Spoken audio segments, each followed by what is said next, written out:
just now going live. We are just now live. Welcome to our continuation of the Secret Teachings of All Ages with me, Lex White.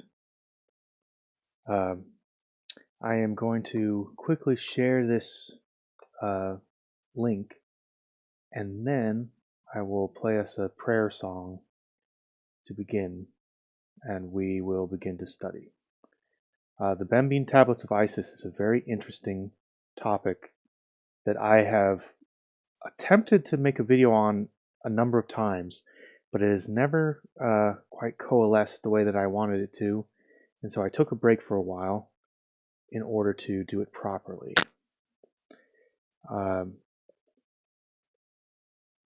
So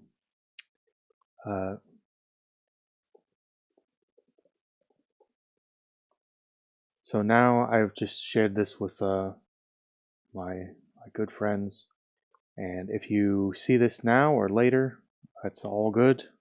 I do pay attention to the chat. I'm going to try to pay attention to the YouTube chat, and you can always ping me on Discord, and it should be good.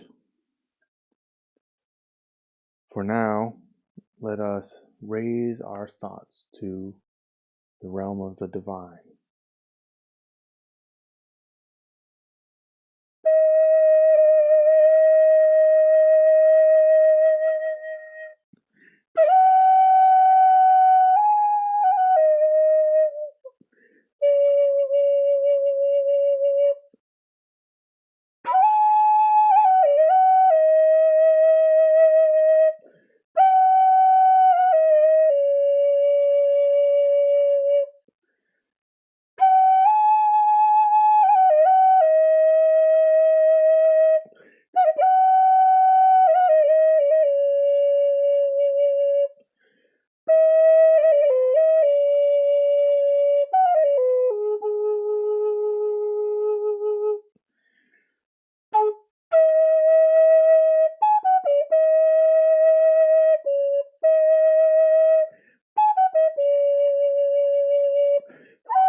Thank you. And now let me just put on a little bit of concentration music for us to concentrate on this. I just like to have a little bit of ambient noise in the background. It's always helpful to me. That seems like it will be a good volume to work with. So now, let us move to the main course, the main issue. Bembine Tablet of Isis is an extremely interesting ancient document that deals with the cosmology of the ancient Egyptians. And this tablet was discovered as a stone table, carved in, I believe it was their raised relief carvings in a stone table, and they are meant to show the Ogdoadic deities in their different manifestations around the solar center. And in this case, we will see gods in pairs of male and female. Generally speaking, they are paired up, facing one another, or when they're not facing one another. All of those things are important. Every little piece of symbolism here is important. What they're carrying, what they're looking at, and there's a story that's being told around the outside edge, and all of this information has wonderful encoded information. And I highly encourage you to just stare at this for as much time as you can. This is a very one of my favorite single pieces of ancient mystery teachings, especially because the Egyptian Ogdoad in Greek is Greek, and it means the 8 deities. The 8 deities, of whom there are 4 male and 4 female, are basically perfectly aligned with the 8 trigrams of the Bagua of I Ching in China. And these concepts are so closely intertwined that we can say pretty surely that either they were both descended from the same source, or they were both so knowledgeable about the same subject that they came to the same conclusions, and expressed it in 2 different ways. So I'm not sure which type of evolution this is. You could say it's parallel or convergent or divergent evolution. So I'm not sure exactly what it is, but it is one of the great mysteries and one of the great crown pieces of Egyptian cosmology that still exists. So let us begin. Manly P. Hall is a well-respected mind by me and many others. He's not, I wouldn't say he's 100% correct all of the time, and that you should never treat any author as if they are. And you should not treat me as though I am 100% correct all the time. And you should definitely not treat yourself as if you're 100% all of the time, because you will do yourself a great disservice by imagining that you cannot be tricked or you cannot be deceived, which is patently not true for any of us. We're all perfectly capable of being idiots at any time. So let us be compassionate about our weaknesses and use them to build greater strength.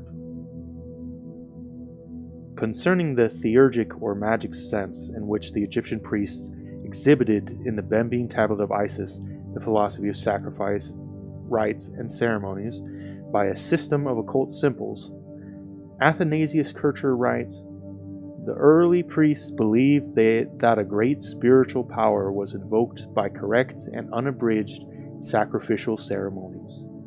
If one feature were lacking, the whole was vitiated," says Iamblichus. Hence, they were most careful in all details, for they considered it absolutely essential for the entire chain of logical connections to be exactly according to ritual. Certainly, for no other reason did they prepare and prescribe for future use the manuals, as it were, for conducting the rites.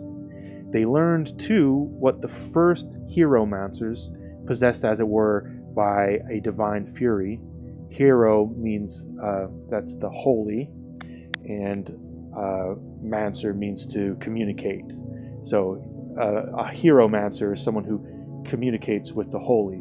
A necromancer is someone who communicates with the dead. But you could be, if you were you could speak to the animal kingdom, you'd be a bestimancer or something like that. It's interesting that the word man is also related to the word to the ideas of language. Language is what sets us apart from the animal kingdom, is the advancement of our language. Every group of animals has a language, and language is intrinsic to the universe. But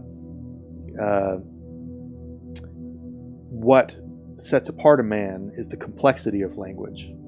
And so a hieromancer, high man doer. It's someone who's a holy speaker of words, a holy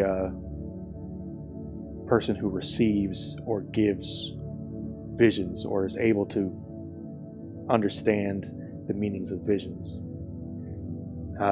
These hieromancers, possessed as it were by a divine fury, devised as a system of symbolism for exhibiting their mysteries. That's also what people call twilight language. These they placed in this tablet of Isis before the eyes of those admitted to the sanctum sanctorum in order to teach the nature of the gods and the prescribed forms of sacrifice. Since each of the orders of the gods had its own peculiar symbols, gestures, costumes, and ornaments, they thought it necessary to observe these in the whole apparatus of worship, as nothing was more efficacious in drawing the benign attention of the deities and the genies. Thus, their temples, remote from the usual haunts of men, contained representations of nearly every form in nature. First, in the pavement, they symbolized the physical economy of the world, using minerals, stones, and other things suitable for ornaments, including little streams of water. The wall showed the starry world, and the dome, the world of genii. The priests, in making sacrifices, wore raiment adorned with figures similar to those attributed to the gods. Their bodies were partially bare like those of the deities, and they themselves were divested of all material cares and practices, and practicing the strictest chastity. Probably a good idea even today. One thing that marks almost every religious school. So you always have these two. You have a dichotomy in religious schools. You have what people would call a right-hand path school and a left-hand path school. And the left-hand path school says, go ahead and do drugs and have sex and do all these things. And as you're going through,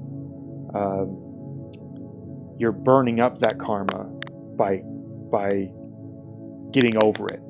Essentially, you're trying to become worn out on those things so that your desires will disappear. The fuel that represents your desires will disappear. And as long as you aren't adding more fuel onto the fire constantly, that's where most people trip up. As long as you aren't adding more fuel on the fire constantly, it can be a very quick path to the release of karmas. But the problem is that most people are not very good at that. And if they're honest with themselves, they are not really able to burn up their karmas in that sense. So they have to go down a separate path, which is based around strict rules of obedience and trying to maintain an orderly lifestyle that is well scheduled and well regulated, so that they don't fall into certain traps of lust and add fuel to the fire. Because people on the right-hand path are people who look at themselves and say, I am weak and I need some help, and that's okay. And people on the left-hand path are ones who are saying, I am strong, I can do it on my own. Sometimes they're not correct. I mean, almost everyone is wrong at some point about whatever path they're on. Everyone gets lost sometimes. But when it comes to practicing strict chastity, which I believe to be a high virtue, I think that it's important to realize that there are those two different branches of every mystery school, basically, where you have your hedonists who are, even among, like, for example, the Bacchanalians and Dionysians, there were hedonists who would indulge in the orgy and in the eudaimonia of everything going on, the good spirits, eudaimonia. but they still were able to maintain some semblance of the mystery. And then there were people among that mystery who were very much more serious about it, and actually a lot of those people were incorporated very easily into the Catholic Christian Church, because they ate of the divided body of Bacchus. It was cut in, the body of Bacchus would be cut up on a Sunday and laid out, and everyone would eat a piece of Bacchus, and then in the body of the congregation, the god Bacchus would be reborn as the people. That's something we've gone over before in these videos before, but it's interesting how again and again these positive and negative poles will rise their heads up, and that at some point on both of these mirror image paths, they have to kind of acknowledge the same things. No one on the left-hand path can get all the way to the end without giving up the things that they've been doing. They just wait a little longer to do it, if that makes sense. So, their heads were veiled to indicate their charge of earthly things, and their heads and bodies were shaved, for they regarded hair as a useless excrescence. Upon the head they bore the same insignia as those attributed to the gods. Thus arrayed, they regarded themselves to be transformed into that intelligence with which they constantly desired to be identified. For example, in order to call down to the world the soul and the spirit of the universe, they stood before the image shown in the center of our tablet, wearing the same symbols as that figure and its attendants, and offered sacrifices. So bear in mind that they're dealing with what is a literal map of setting up a ritual, a ceremonial ritual on a large scale, because there's a lot of people involved in this.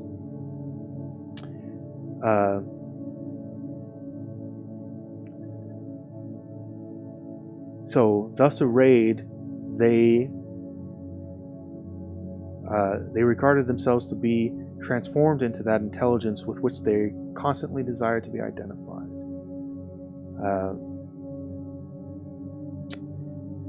In order to call down to the world the soul and spirit of the universe, they stood before the image shown in the center of our tablet. They wanted to identify with that central figure, and then arrange the universe around themselves to see how the gods had done it,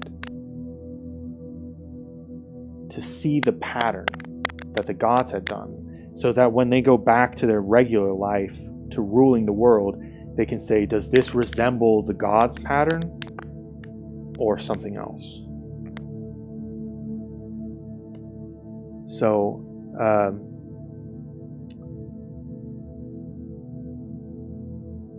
they wore the images of the center tablet, wearing the same symbols as that figure and its attendants, and offered sacrifices.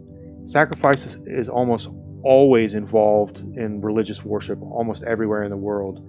Some kind of sacrifice of either behavior, or of materials, or of time. You have to give things up in order to receive. And that tends to be a constant thing.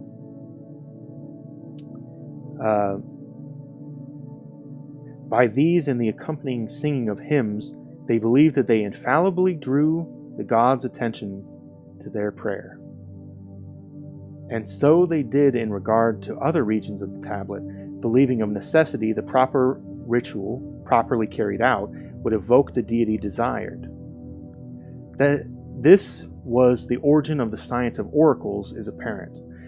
He's referencing, for example, the Goetia and the tablets, or the keys, the clavicles of Solomon the king, who was said to have had power over the demons and the angels.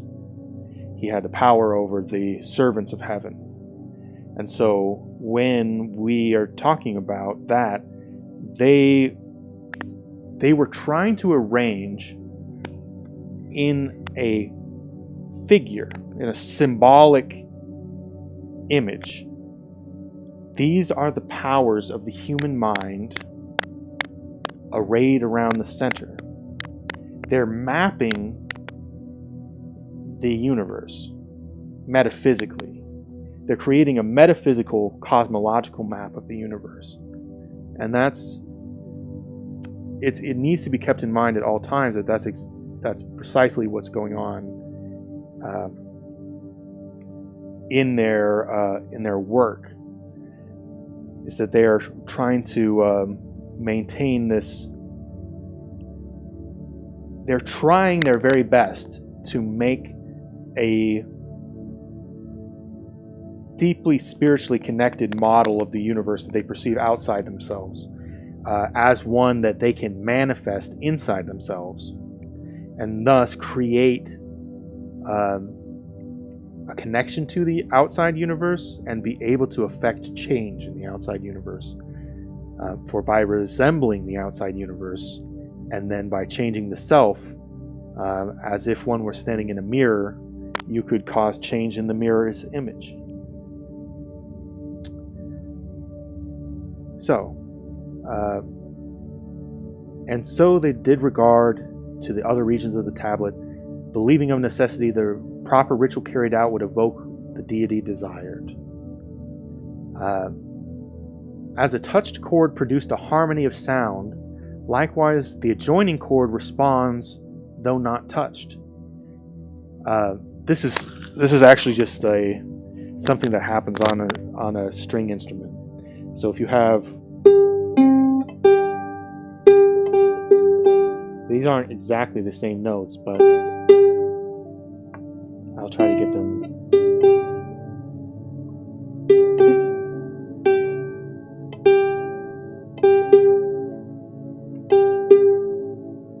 So when I play this string, if you look closely at this, you can see that this high G string will vibrate. Even though my thumb doesn't play it, it will vibrate very heavily because it's vibrating harmonically. It's vibrating in consonance with the note that's being played, because it has the same fundamental value.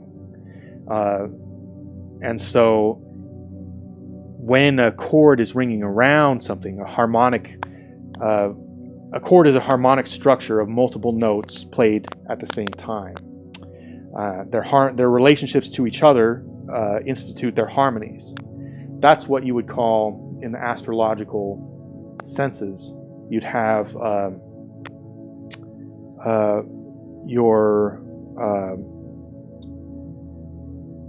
when you have your right angles and your triads and all that, they're conjunctions, your astrological conjunctions. And those harmonies exist as much in the outer, they exist. There's a reason why the Pythagorean arts were separated, where music and astronomy were essentially considered to be the same art, but just in two different ways. They believed that logic, I believe it was logic and geometry, and music and astronomy, all four were the same art, but they were just used in a different way to describe the same thing, and they were all talking about that same thing within different modes of frequency changes. This is stuff that is very, very basic science, actually, but I feel like it is not taught in this fundamental way. People need to return to the fundamentals of that. But so when a touched chord produces a harmony of sound, likewise the adjoining chord meaning here a string, when a touched string produces a harmony of sound, likewise the adjoining strings respond though not touched. So you saw like the string vibrated even though I was not touching it because of its harmony. Similarly, the idea they expressed by their concurrent acts while adoring the god came into accord with a basic idea, and by an intellectual union, it was returned to them deiformed, and they thus obtained the idea of ideas. Hence there sprang up in their souls, they thought, the gift of prophecy and divination, and they believed they could foretell future events, impending evils, etc. For as in the supreme mind everything is simultaneous and spaceless, the future is therefore present in that near mind, and they thought that while the human mind was absorbed in the supreme by contemplation, by that union they were enabled to know the future. It's actually a lot simpler than it's. When I was a kid, I would so have blown my mind, but coming to understand four-dimensional reality and how time really exists all simultaneously, we just experience it along a line, because we're moving from the beginning to the end. So when we're along in a process of moving along this line in a linear fashion, we experience it in a line.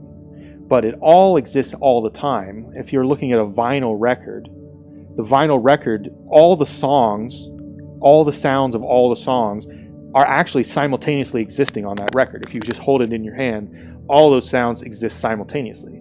But your consciousness is like the needle on the record player that slides into the groove and goes on a certain track.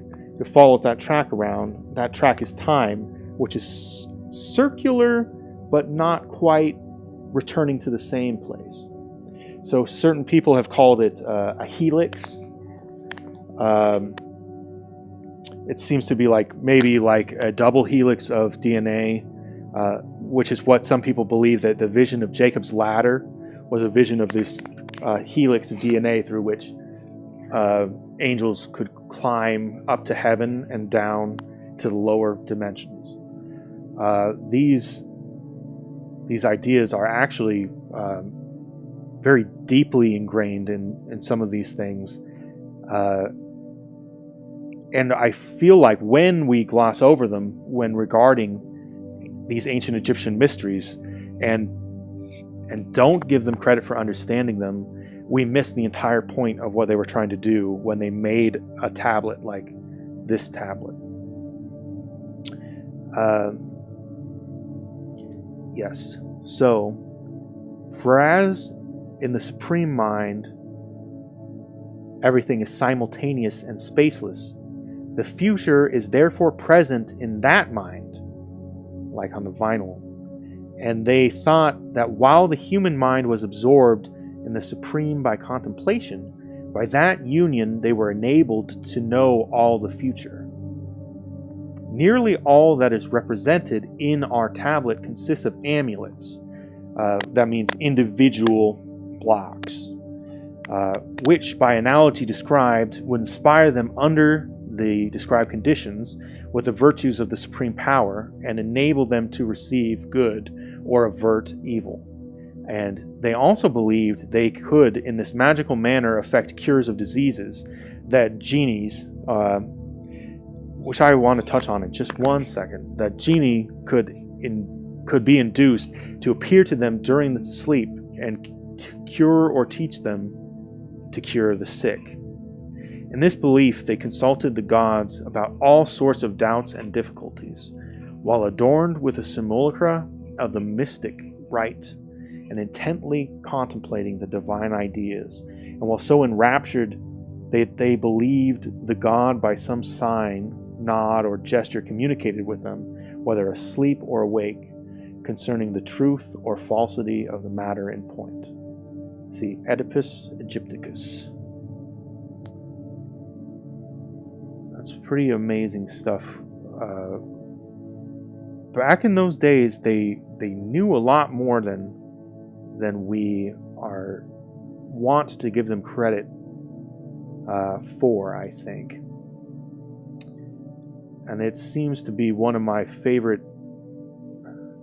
just perennial favorite things, just to see exactly what they were looking at and how wise they were about it.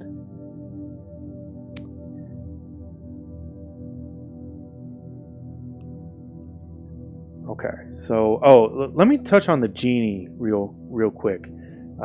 I've read a lot of the Quran lately, and I've been studying Arabic. I guess I've been studying Arabic for about 5 years, but I've only really been seriously studying the Quran in Arabic for about the last year. Even though I was kind of haphazardly studying Arabic for a while before that, I began serious study of it, and have had several major encounters with the jinn. The jinn in the Quran are described as a race of beings that are like the Sivi of Ireland, or the Fae folk. They are not quite corporeal. The Quran says they're made of smokeless fire, but I would almost describe it as if they're made of fireless smoke. I'm not sure. I'll have to go back to the Arabic and read that translation and see if maybe that's what they meant. Because it looks, when you see them, it looks like they're made of smoke that lingers in the air, and they come around sometimes, and they're beautiful, actually, very beautiful creatures. But they don't have bodies like us, and they can change their form to be whatever they want to be, and they have a habit of tricking humans and trying to deceive humans because they think it's funny, mostly, because we exist all the time and we don't notice them, and so they can see us just fine, but we can't see them. So they have a natural joking nature about us as being like the unknowers. Some people call the jinn the watchers. The jinn are one of the explanations for many of the supernatural phenomena that go on around Earth. The jinn and the genie. The genie actually comes from Latin, the plural of genius. So in Latin, the word jinn and genie are connected probably, but the singular Latin for genie is a genius. And if someone has a genius, it was said that they had a jinn that was helping them. Like Aladdin had a genie that was helping him. He was a genius. He could do whatever needed to be done because he had a magic power behind him.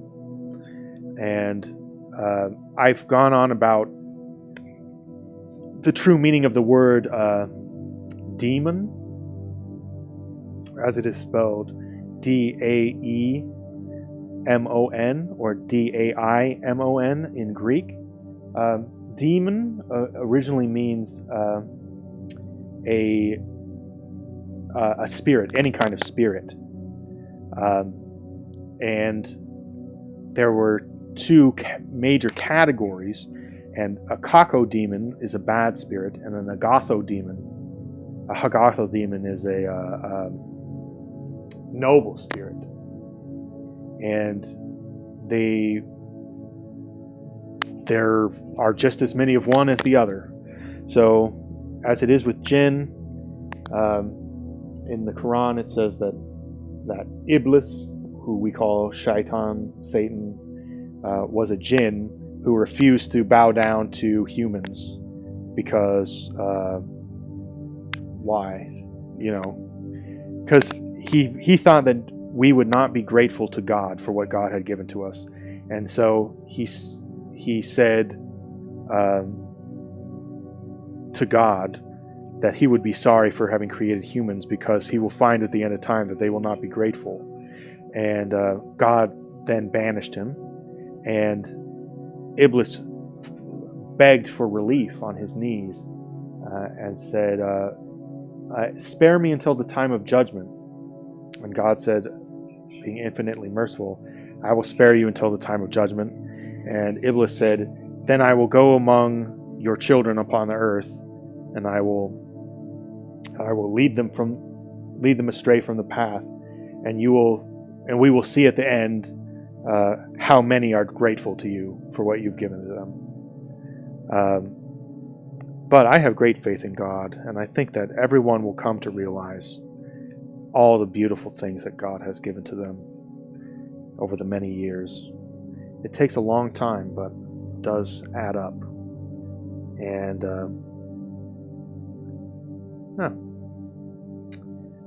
so let's continue on and dig into this. The Bembine Table of Isis.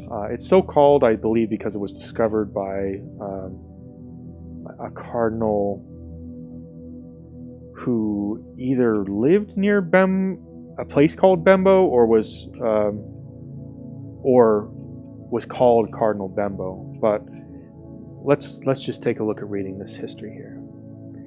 A manuscript by Thomas Taylor contains the following remarkable paragraph.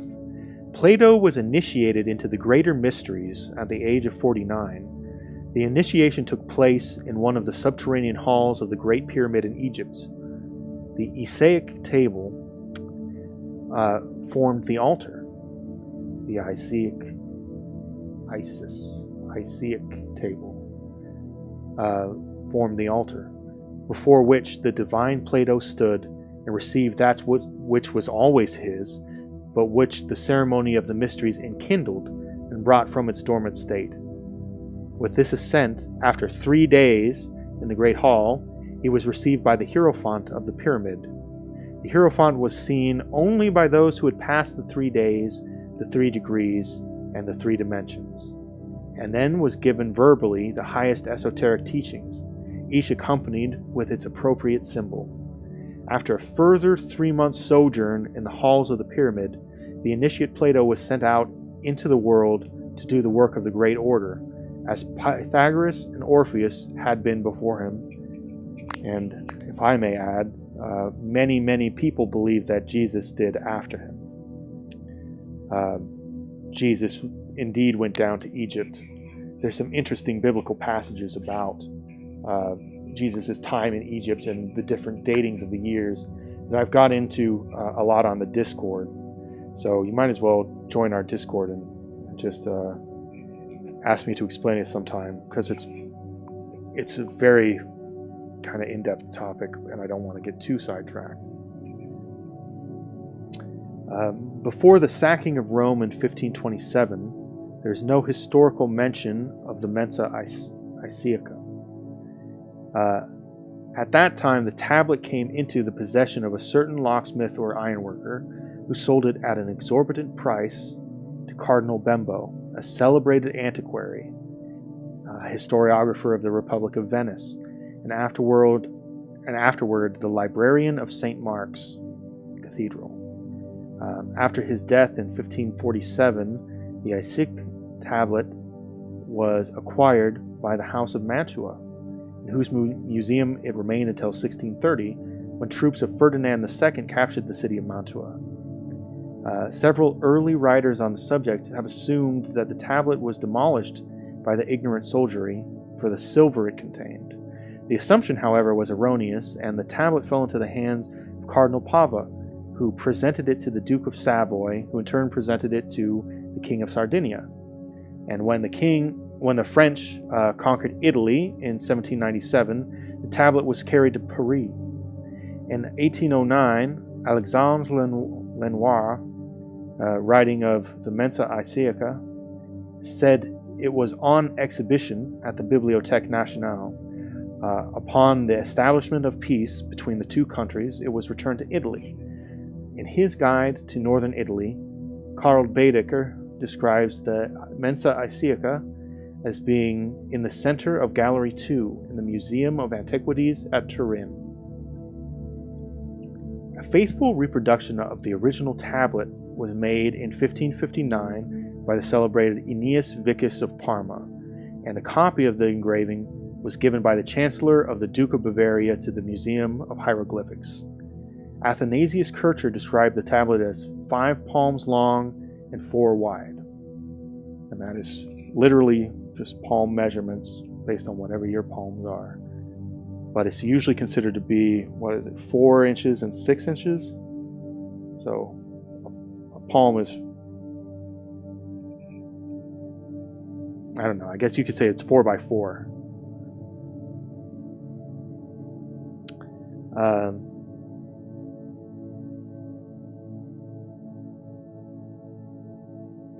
So W. Wynne Westcott says it measured 50 by 30 inches.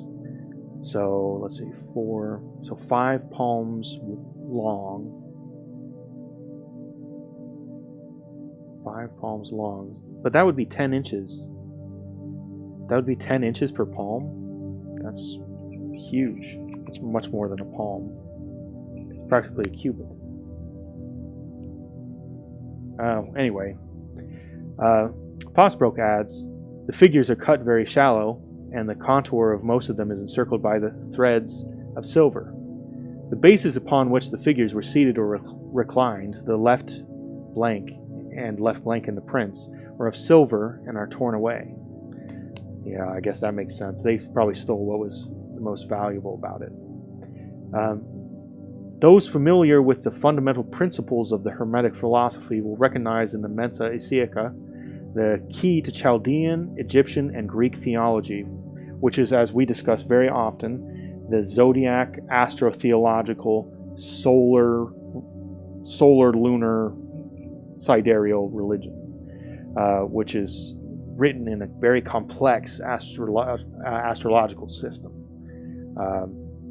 that has been brainwashed out of us, or memory hold, however you want to put it,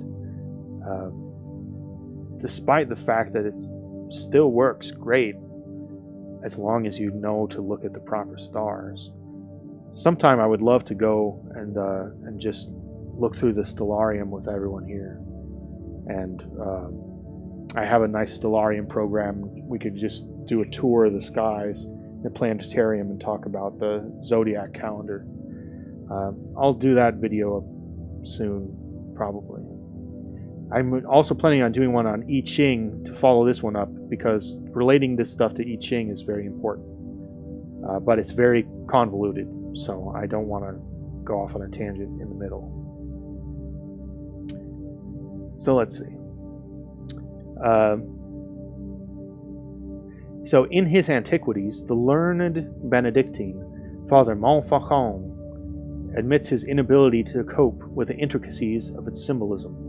He therefore doubts that the emblems upon the tablet possess any significance worthy of consideration, and ridicules Kircher, declaring him to be more obscure than the tablet itself. That's the most ridiculous thing that I could even imagine. Like somebody, his inability to, he doesn't understand the intricacies of the symbolism, and so he decides that there are none at all, and that it doesn't mean anything. That's so laughable. It's like, even if you have a little child draw on a piece of paper, like, a kindergartner, and you say, draw a house and a family, the things that they're going to draw are going to be reflective of their understanding of the universe. And so, it depends on what their particular universe looks like for mom, dad, brother, sister, maybe dog, cat, how they depict their house, how they depict their backyard and the sun, and what the environment's like. All those things are symbols that are intrinsic. And some of them are communicated subconsciously. So not everyone has to consciously understand the symbols in order to pass them on. That's like, if you think about the symbol, the heart. It's not the shape of a heart, of a physical heart. So why is it a symbol of a heart? And why does any child know if you point to it and it'll say it's a heart shape?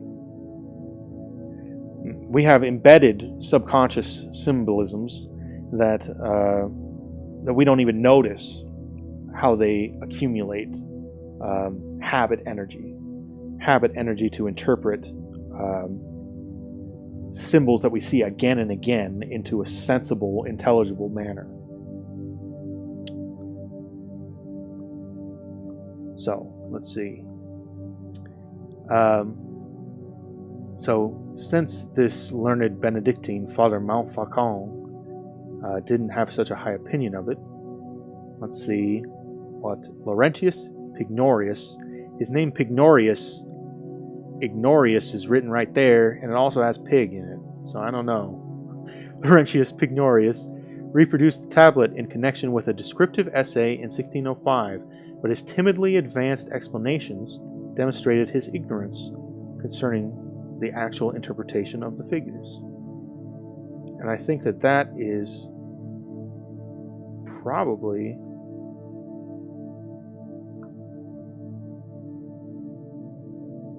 the worst thing altogether. I don't know what I did just there.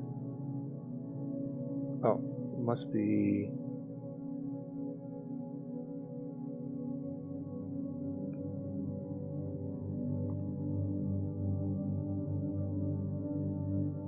Oh, I just had to... Okay. That makes sense.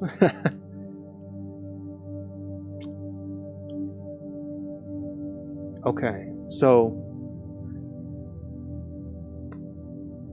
Let me see. Are there any questions so far, or anyone itching anything in chat? Just ping me so I know. Should be able to hear it. I will continue on.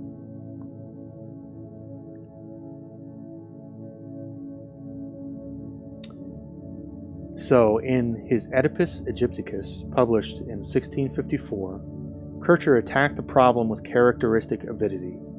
Being peculiarly qualified for such a task by years of research in matters pertaining to the secret doctrines of antiquity, and with the assistance of a group of eminent scholars, Kircher accomplished much toward an exposition of the mysteries of the tablet.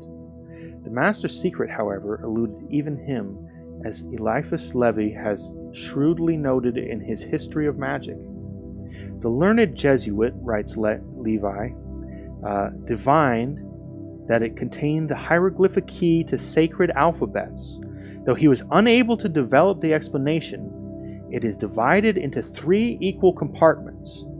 Above are the 12 houses of heaven, and below are the corresponding distributions of labor, of work periods throughout the year, while in the middle place are 21 sacred signs answering to the letters of the alphabet. There's 21 signs in the alphabet, and their 22nd sign, well, the first sign is 0, Aleph. So there's 22 signs. In this old Egyptian Hebrew kind of complex of languages. They must have been closely related if the Hebrews were actually slaves of them for so long. Let's see. In the midst of all is a seated figure of the pantomorphic EYNX, Enix, emblem of universal being, and corresponding as such to the Hebrew Yod, or to that unique letter from which all the other letters were formed. Yod has 2 symbolisms in Hebrew. It's either a flaccid penis, or it is a half intake of breath, and a va is a full throat intake of breath. It's a yod just extended a little further. And then when you write He in Yahweh, the He is like a box that shows a out breath coming up through the throat. And this connection with breathing is something that must continually be pointed out and never forgotten.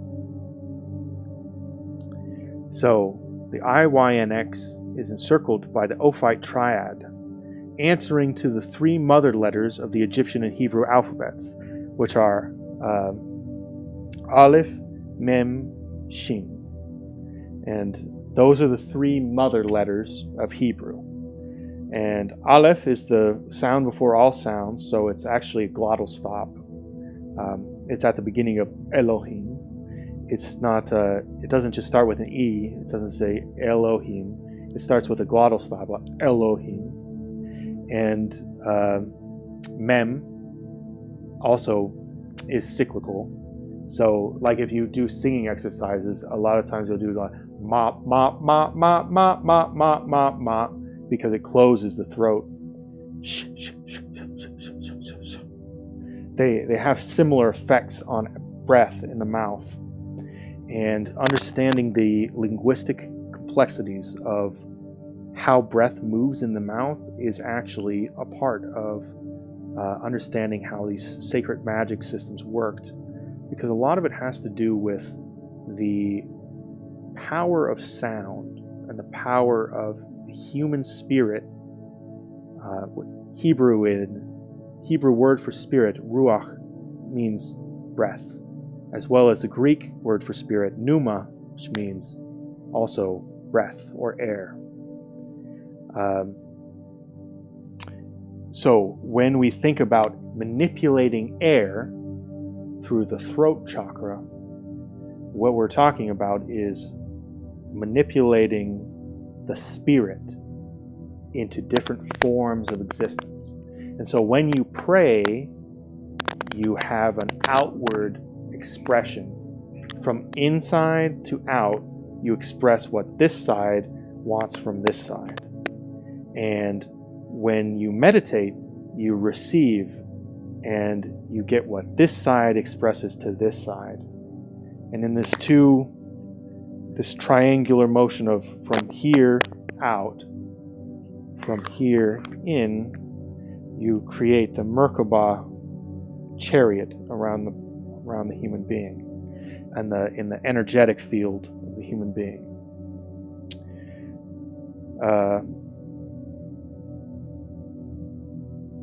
So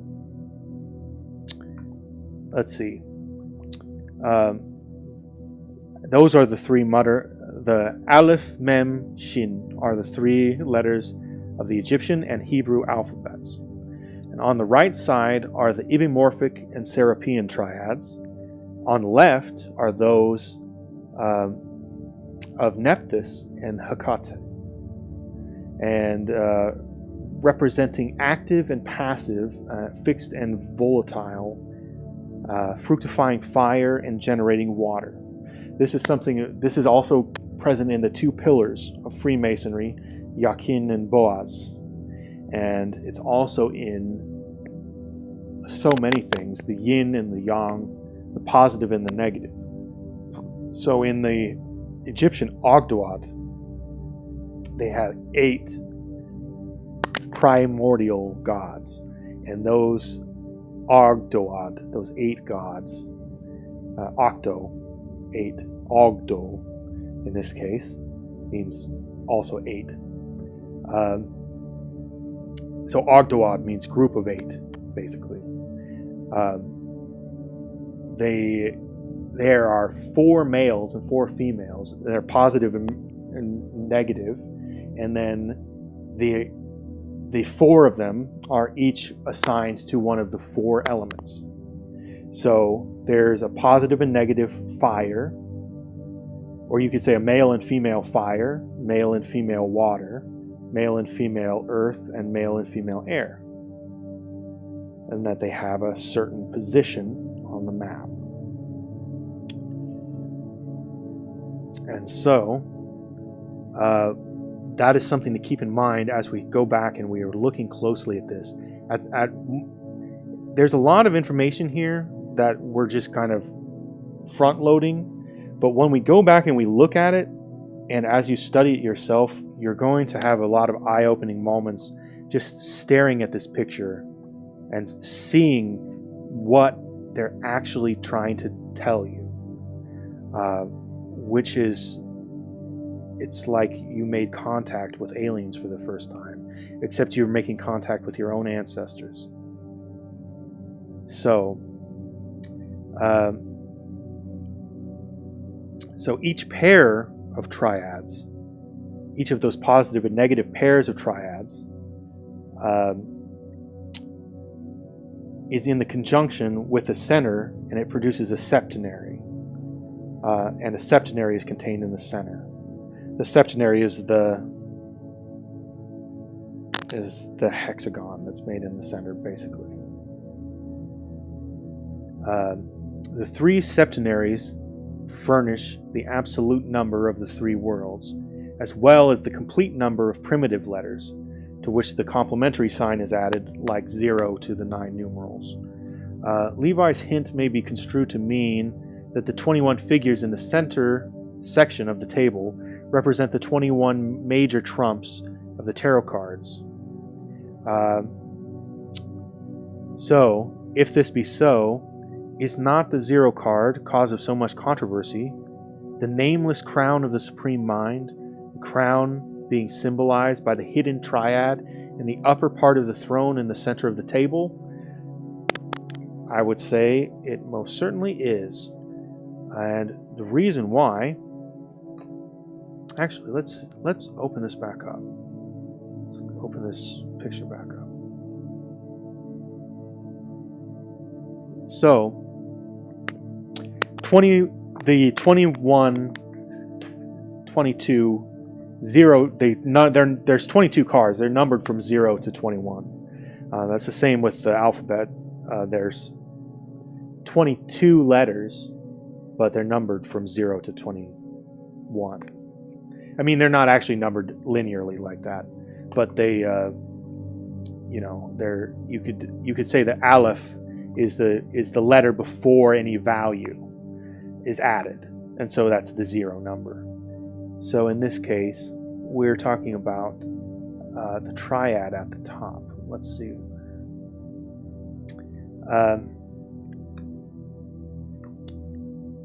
Might not the first emanation of this... Okay, so... Being that the 21 figures in the center section of the table represent the 21 major trumps of the tarot cards.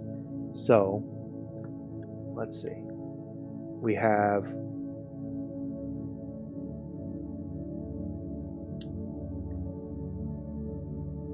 So we have these triads, right? Here's the supreme... Is my mouse showing on here? Yeah, I don't know if it shows on there or not. I should turn mouse showing on. Oh, yeah, I guess it says it captures cursor. Okay. Well, hopefully you can see this. So, here is the cosmic center. This is Isis, who exists behind the veil. And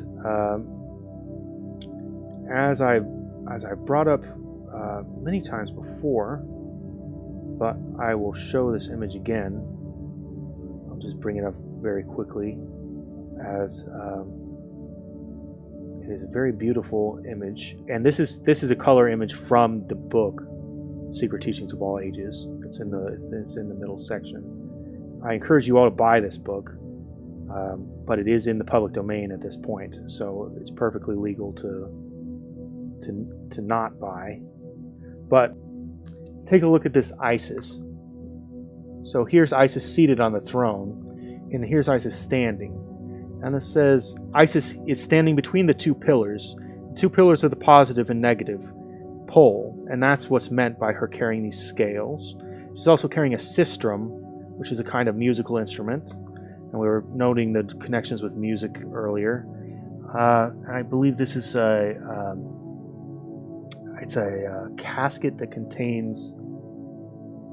I feel like it's a casket that contains the golden penis of Osiris or something like that. And see how the feet of the Virgin step on the head of the serpent. Like that's like Virgin Mary stepping on the head of the serpent. And this serpent is Typhon.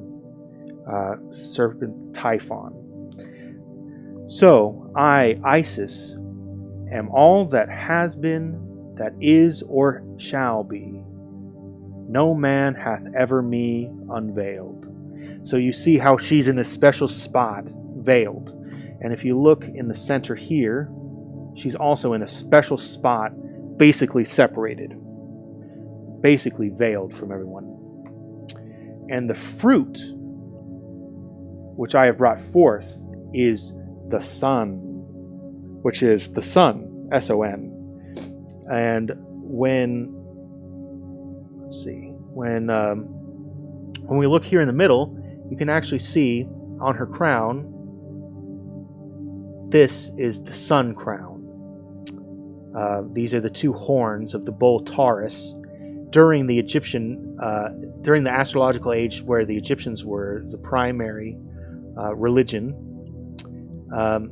that was the age of Taurus, the bull. And the bull would rise on the eastern horizon on March 21st, on the spring equinox every year, and the serpent Typhon, which is now called Scorpio, which is adjacent to the serpent holder Ophiuchus, is descending in the west, and that's the secret sign of that age. So the secret ruler is the serpent, the one that's being trodden down, as you can see her trotting down the serpents. And then, but on top is Taurus, the bull. So she, in this sense, even though the virgin is eternally crowned and eternally the source of all things, she's wearing at this time, for this time period, she's wearing a bull crown. These are the two horns of Taurus. Hopefully that shows somewhat what I'm talking about. Then let's take a look at this. So, in the midst, this is the pantomorphic IYNX. I believe that's it's based on the names of these different gods on the right and left. So on the right are the Ebimorphic and Serapean triads. So the Serapean triad, this is the Serapean bull that they would sacrifice in the River Nile. This is the Serapean triad here. And this is the other triad that they're talking about, the Ebimorphic triad, which is Ibis, the Ibis-morphic triad, the Hathor, the god of wisdom. And then on the left, I've done myself with this page. On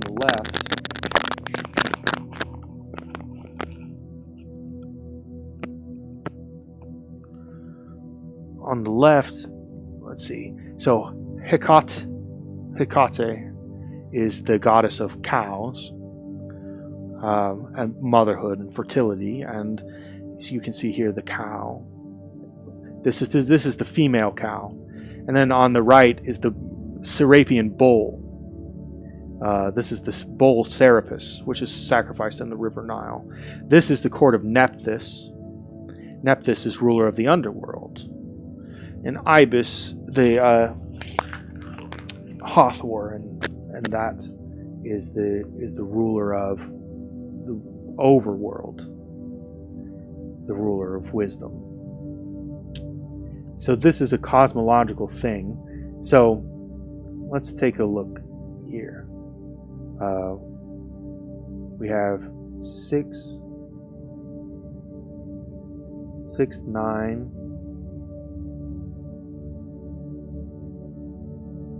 I guess there's 4, 7, 15. I was trying to count where there's 21. So 1, 2, 3, 4. Do you count this guy? No, I don't think so. 1, 2, 3, 4, 5, 6, 7, 8, 9, 10, 11, 12, 13, 14, 15, 16, 17, 18, 19, 20, 21. No, I'm not sure what I'm counting. Is it 21 on each?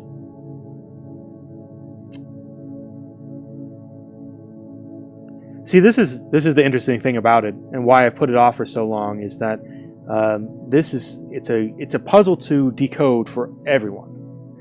But the symbolism is so deep that you can really look at it for a very, very long time and say, well, what is this hat? What is this staff, this shepherd's crook? Why is it different than this spear? What does this shepherd's crook depict related to this spear? This guy has a hoe, so for planting, shepherding, there's a serpent on her head, related somehow to the shepherd's crook. This is where the guy said, oh, well, it doesn't mean anything. It's so complex, the symbolism is so complex that you could easily throw it away and say, it doesn't mean anything. But I'm sorry, that's bullshit. It does mean a lot, and it has all kinds of meanings. That's the real problem that we run into, is that there's so many of them, it's very difficult for us to connect them all. But let's go over this again and see what we may have learned. So the learned Jesuit divined that it contained the hieroglyphic keys to the sacred alphabet, though he was unable to develop the explanation. It is divided into three equal compartments. Above are the 12 houses of heaven, and below are the corresponding distributions of labor periods throughout the year. So this is heaven. So there should be 12. 1, 2, 3, 4, 5, 6, 7, 8, 9, 10, 11, 12. Okay. Oh, so that makes sense. Yeah. So there's 12. This is the heavenly house.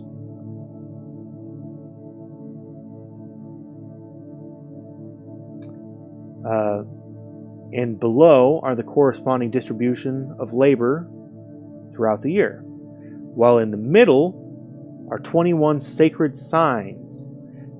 Oh, so we do need to count, let's see, the sacred signs that are acting as letters of the alphabet. Maybe 1, 2, 3, 4, 5, 6, 7, 8, 9, 10, 11, 12, 13, 14, 15, 16, 17, 18, 19.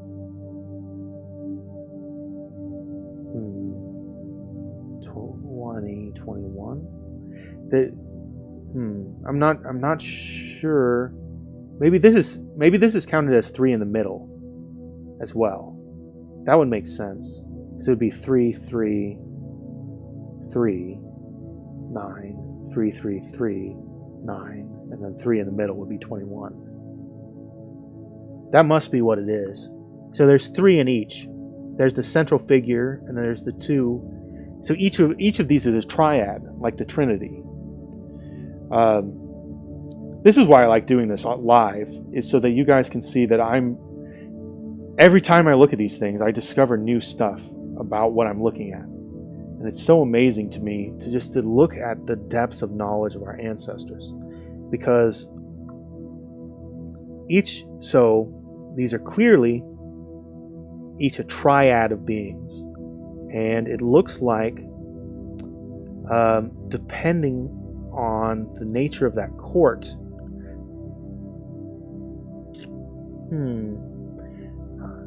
I'm not sure of this, but looks like this is the males and this is the females down here. And then male ruler, female ruler, female, female, female, female. See how these 6 are all facing inward. Isis partially points right. She just favors yang energy. You could say positive energy. She favors positive energy over negative energy slightly. And that's what makes it positive rather than negative. Is that one is favored slightly over the other, so that it keeps the circle moving forward. If it didn't have that impetus to motion, then it would be subject to entropy and lose motion. But the slight amount of favor to one side allows it to continue infinitely. This is one of the tricks of infinite energy and all of that technology that is based on this kind of thing. I just realized it says that I cannot even connect to my own YouTube chat, but that's okay. All right, let's return here. So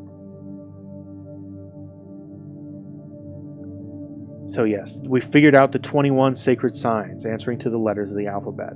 That was 3 in each of the quadrants that we could see. There's 9 on the left, 9 on the right, and then 3 in the middle. So it's a triad of triads, almost like the Triforce in Legend of Zelda or something. It's a 1, 2, 3, and then there's one big one in the middle. So, in the midst of all is a seated figure of the pantomorphic I, Y, and X. And this is like the meta Isis. It's a pantomorphic means that it's the all shape God, the shape-shifting God, the God of all faces, of many faces. And so it's both male and female and has all characteristics whatsoever. You would say that's Allah. All the other ones are just little tiny aspects or characters that are created by Allah or created by God.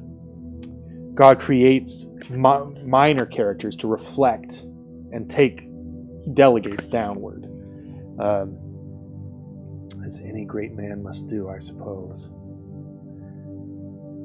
All right, and then the I, Y, and X is encircled by the Ophite triad, answering to the 3 mother letters. So the Ophite triad. Let's see, what can we discern if we zoom in here? This is so the Ophite triad. This then it must be Osiris in the sarcophagus. So Aleph, the sound before all sounds, that's the eternal virgin. Osiris is probably Mem, because Mem is the cycle. He's the cycle of time, destruction, entropy. And then the little god is born of wisdom to them. And this is who you would call Jesus, but he was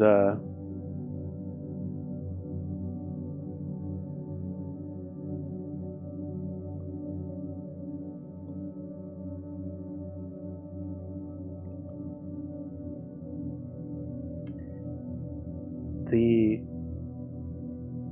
son of Osiris and Isis is Horus. And when I always like to make sure about these things because there's so many complexities in these myths that it's very easy and the thing is that they change from century to century. So when different centuries people are talking about them, it can be very hard to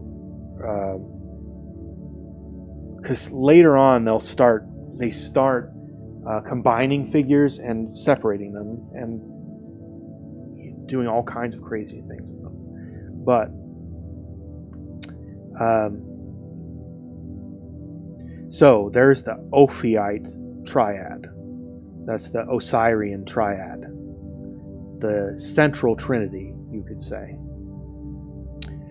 where it is the God, the pantomorph, the father, mother, both, that is here. Osiris, the occulted king, the Holy Spirit, and then Hathor, which is Jesus Christ, the virgin birthed Hathor. And then Enix is encircled by the Ophite triad, answering to the three mother letters. Oh, and Shin represents Hathor because Shin is three branches, and that Shin is the branching of information, and Jesus is the logos, the first intelligence. And so, what is the nature of intelligence? The nature of intelligence is being a razor that you could use to divide one thing from another. So the skill of division and being able to categorize things, to divide them into categories, is the distinction of intelligence. And so Jesus, the third mother letter, is represented by the sound shin, whereas Osiris was represented by mem, which is almost like a spiral. And that's the circle of time.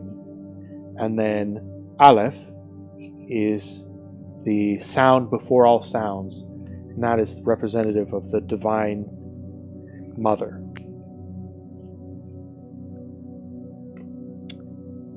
Another way to see that is to, so in this context, actually, if you were to make it comparable to the Father, Son, Holy Ghost, the Holy Ghost is actually Isis, sitting at the top, and the Father is here, and the Son is here. The Father is in the past and occulted. The Son is in the future and coming. The Virgin is the source of all things, and the ineffable is in the nature of the Virgin, is in the nature of the female. The unmanifested mystery. So, on the right are the Ibimorphic and Serapian triads. So that's what we were looking at. This is the Serapian bull, the Ibimorphic triad, which is related around the ibis. I thought. I'm not sure. And this is supposed to be the court of Nephthys, and this is the court of Hecate, who is the feminine bull, or feminine cow, to Serapian bull. So you can see it's balanced on both sides in terms of positive and negative energies, or masculine and feminine energies, yin and yang energies. So,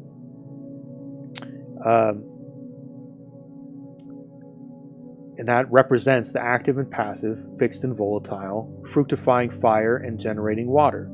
Each pair of triads, in conjunction with the center, produces a septenary, and a septenary is contained in the center.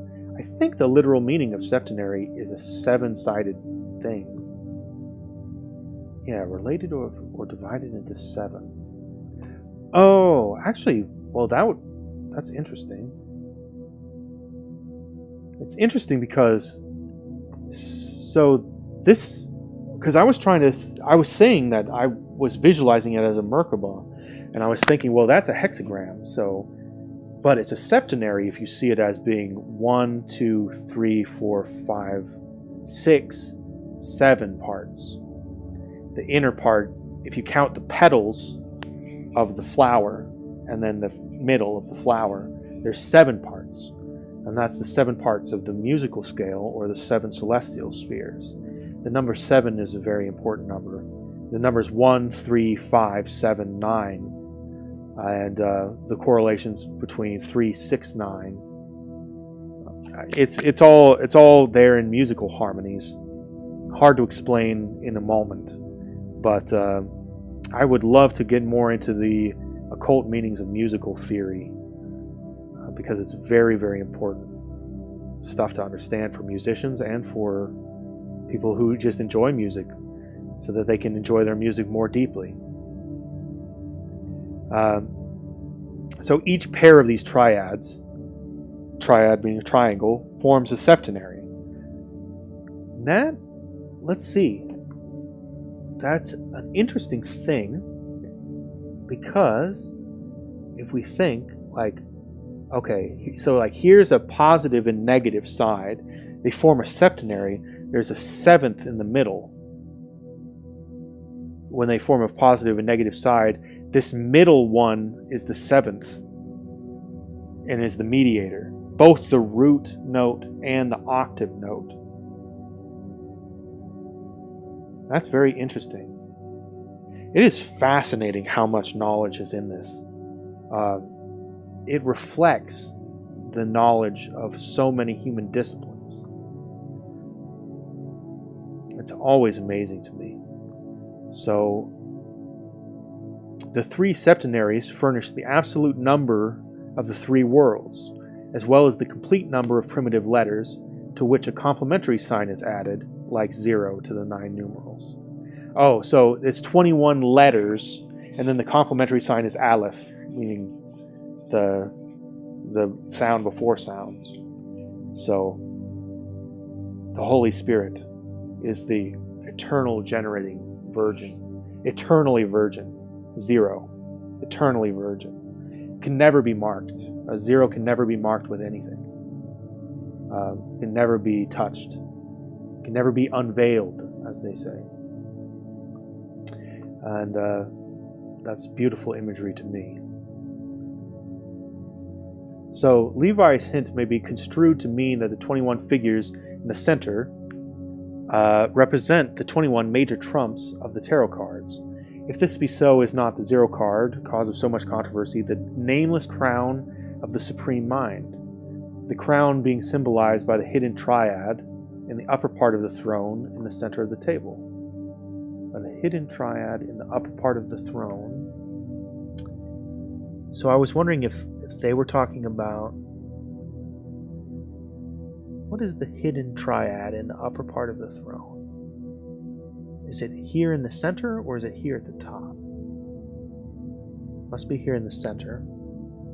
And is it these three symbols? Maybe we just don't have a good enough representation of them. These may actually be three separate symbols. That does look like there's a triad above her in that sense, which makes good sense that the tree of life stretches into infinity on all sides. So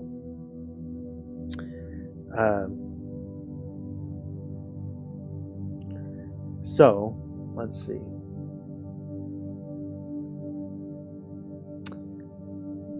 Crown, so the nameless crown of the Supreme Mind, the crown being symbolized by the hidden triad in the upper part of the throne in the center of the table. And might not the first emanation of this Supreme Mind be well symbolized by a juggler or a magician, le battleur, with symbols of the 4 lower worlds spread out on the table before him? The rod, the sword, the cup, and the coin. So let's see.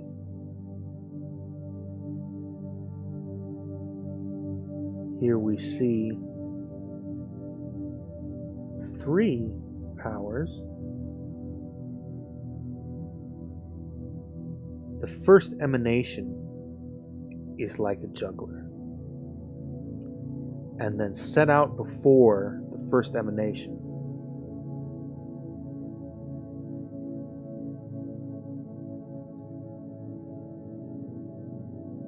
Set out before the first emanation are the 4 lower worlds spread out on a table before him. 1, 2, 3, 1, 2, 3, 1, 2, 3. So you see these 4 triads on the bottom? These 4 triads on the bottom are the 4 elemental triads. And that is, so you see the, let's see, rods, So this would be cups, actually. Looks like this would be wands. This would be coins, and this would be swords.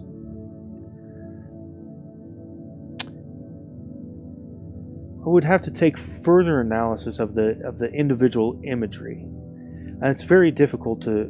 There's so much information in this that it's very difficult to get through everything. But I'll try to just give us a good overview of things. There are some good things that they bring up here, like for example, this. If this table is meant to be an explanation of what the three symbols are in that area. So you see in the center, there's Osiris as the sun, and the Merkaba, higher and lower. So the lower triangle penetrates upward, and the higher triangle sinks downward. So the female sinks down, and the male rises up, and the cross beneath. Then you have on the right hand side Nepta. Let's see. Oh, that's okay. So this is Nephthys. That's interesting. Okay, so this is Nephthys. And then Hermes is over here. Thoth. That's why he has the ibis head. The ibimorphic ibis head. This is the ibimorphic. We discover as we go. And this is the Nephthyian. And then this is the Serapian. So this is the male-female on this side. And this is the male-female on this side. This is male-female. This is female-male. Very well done. It's amazing to me. It's just endlessly amazing. So, let's take a look at this again. So we see Apis Noir, that is the court of Hecate, the female, the black bull, and then there is the Apis Blanc, the white bull that they would drown in the Nile. I guess, well, maybe they swapped them the other way. I had thought that this was...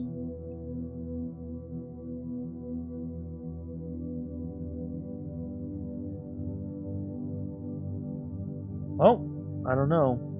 I thought that was an udder. But that's what I'm saying.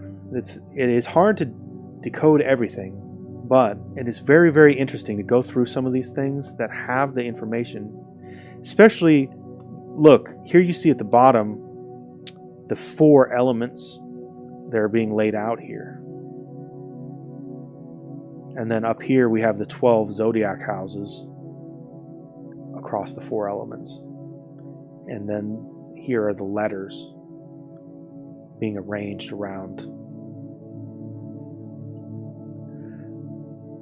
So, the 0 card belongs nowhere among the others, but is in fact the 4th dimensional point from which they all emanated, and consequently is broken up into the 21 cards.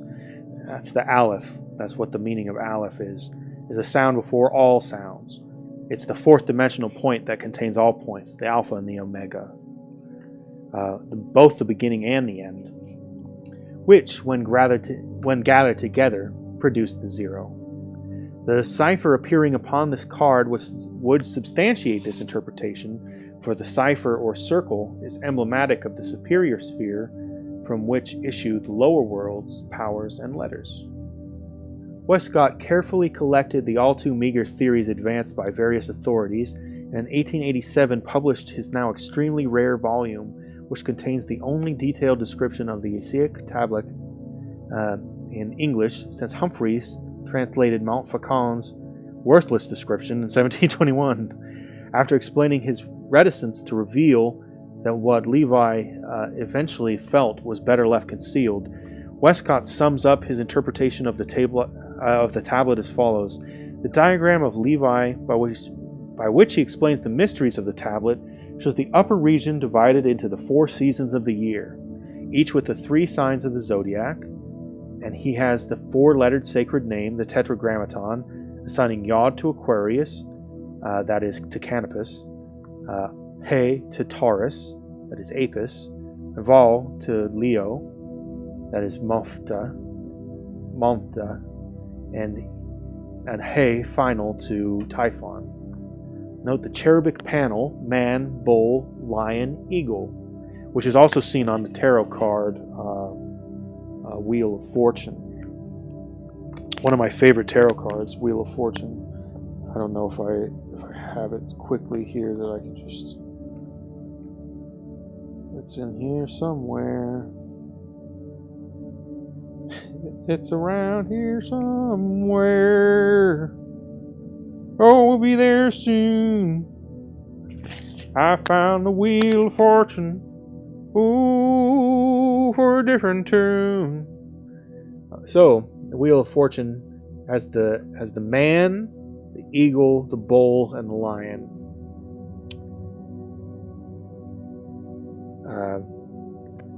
Feel free to look that up on yourself. But there's also Yahweh is written there, and Tarot, and Torah. I've already done a nice video about Manly P. Hall's section on the major Torah, the major arcana of the Torah. It's a great lecture. I mean, based on Manly P. Hall, it's a great... anyway. So...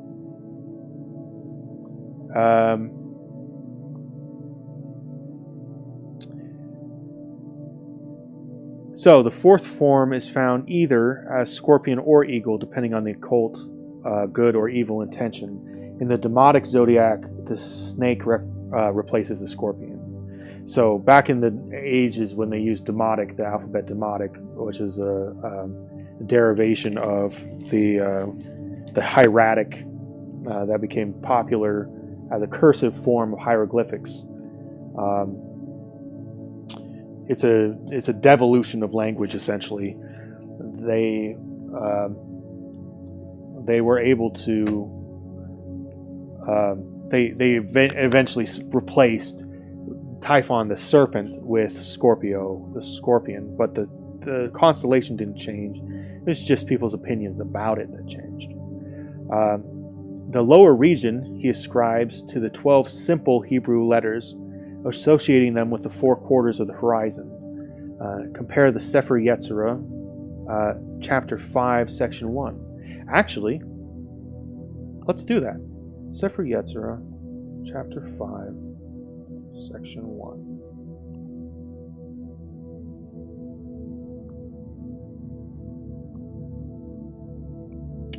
Chapter 5, section 1. The simple letters are 12, namely He, Vav, Zayin, Chet, Tet, Yud, Lamet, Yun, Samek, Ein, Tzad, Kuf.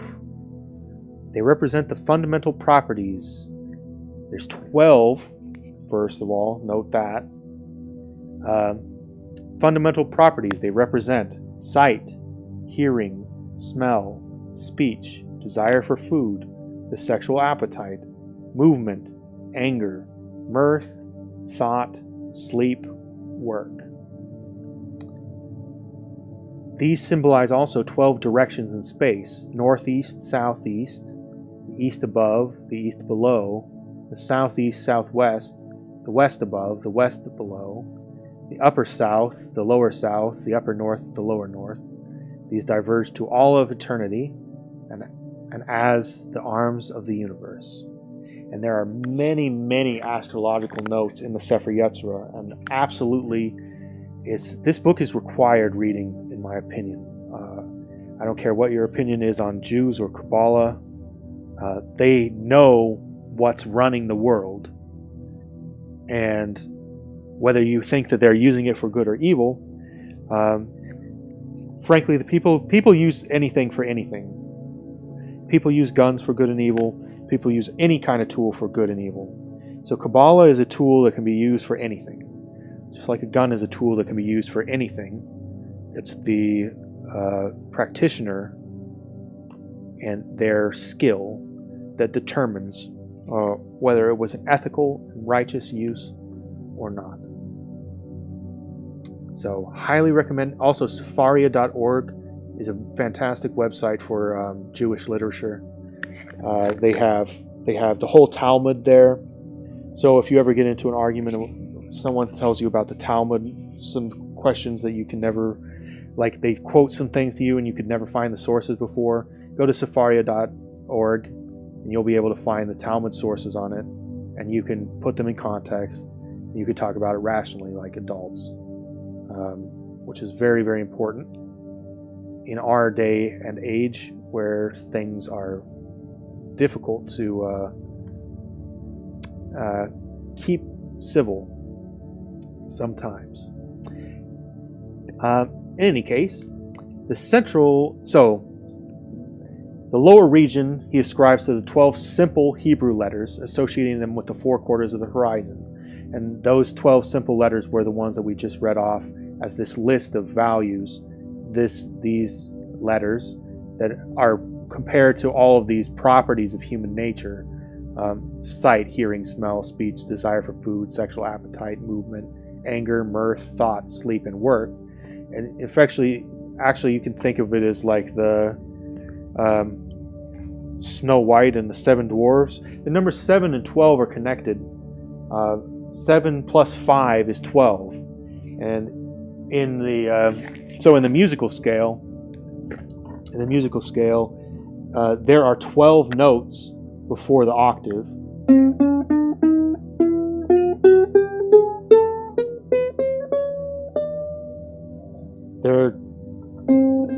There's 12. It goes 1, 2, 3, 4, 5, 6, 7, 8, 9, 10, 11, 12. And then that repeats.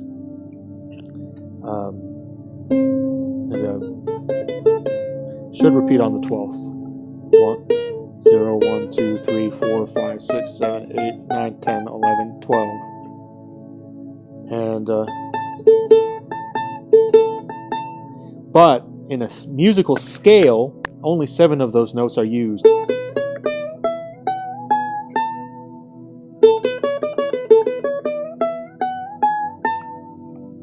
So the numbers 7 and 12 are always connected, and in the systems of theosophy, like Helena Blavatsky said that there were 12 ascended masters who ran the world. There were the 7 rays who are visible, or they're working actively in the world, and there are 5 that are occulted. And in each of the 12 zodiac periods, so in each of the 12 keys in music, 7 notes will be harmonic, and 5 notes will be out of the key. They'll be occulted. And that's the case for every musical key. So in every age, 7 of the zodiac signs are active and 5 of them are occulted. So when we look at this and we see that the 12 Hebrew letters being associated with the 4 corners of the horizon, and he's talking about the solar importance of these things. The numerical values have a lot to do with the same musical, astronomical, geometrical, harmonic frequencies. Everything is related to in some way or another, because they're intrinsic to the way the universe is designed. So these ancient teachings were teaching about this in a very advanced way, in ways that we have since lost. So let's say the Isaiah tablet, writes Levi, is a key to the ancient book of Thoth, which has, so that would be the ancient book of Hermes. Hermes is Thoth. Hermes is Greek and Thoth is the Egyptian. Thoth Hermes is sometimes his name.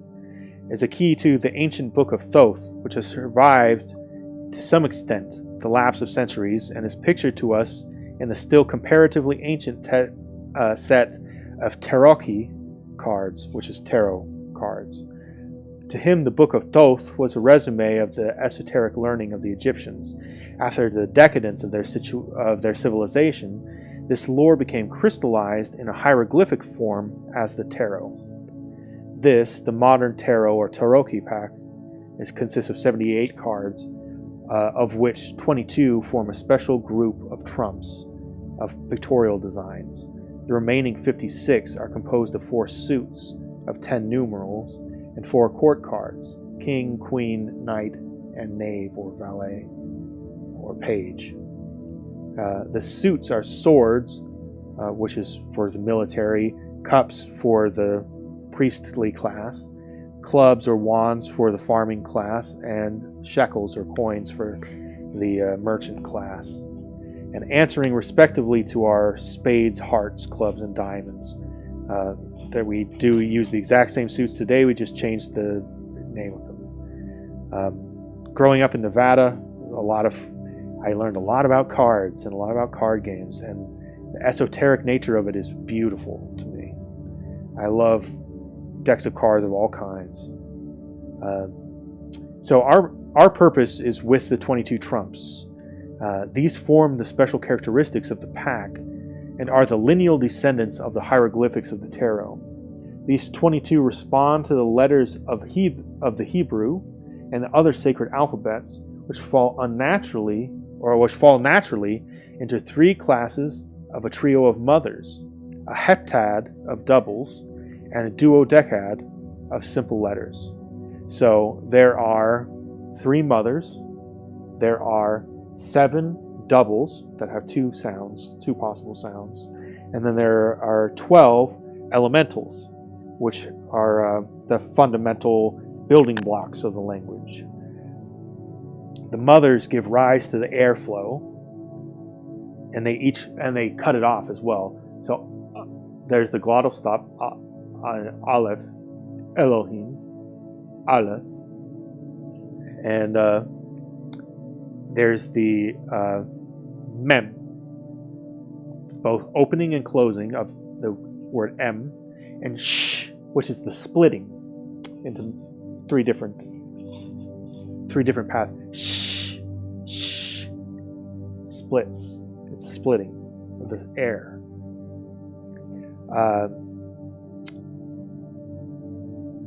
So they are considered as a triad of heptads and one apart, a system of initiation and an uninitiate. Okay. See Westcott's The Isaiah Tablet. The central region he ascribes to the solar powers and the planetary. In the middle, we see above, the sun marks ops.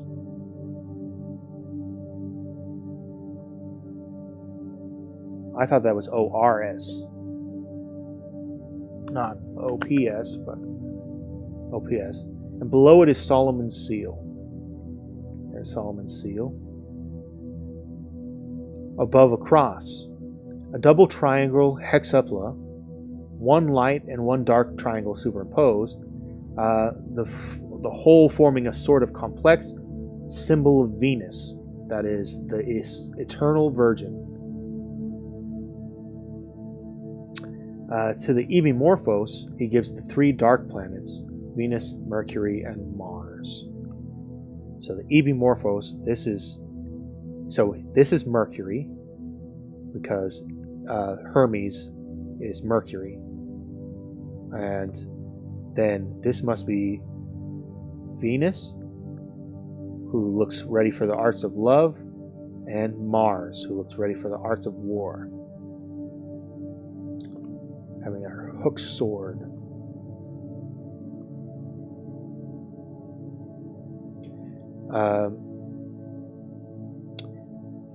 And then placed around a dark triangle erect, notating fire. So so I see this triangle here, actually. This is the dark pillar. This pillar is much lighter by comparison. See, this is a dark seat and a light seat. The two pillars, one is dark and one is light. This is Yakin and Boaz, the two pillars of Freemasonry, and this is the door, the middle pillar of the initiate, and the doorway through which you climb to meet the Eternal Virgin, eventually to lie with her.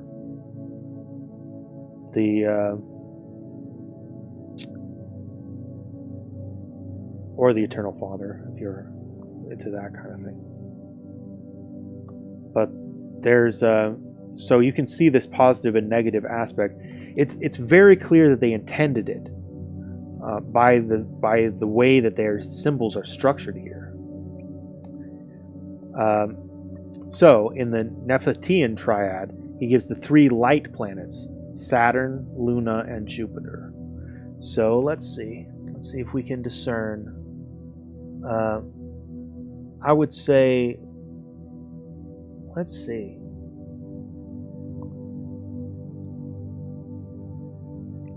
Let's see if this must be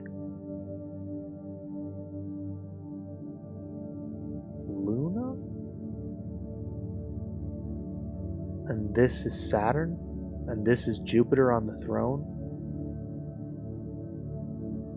That's my guess.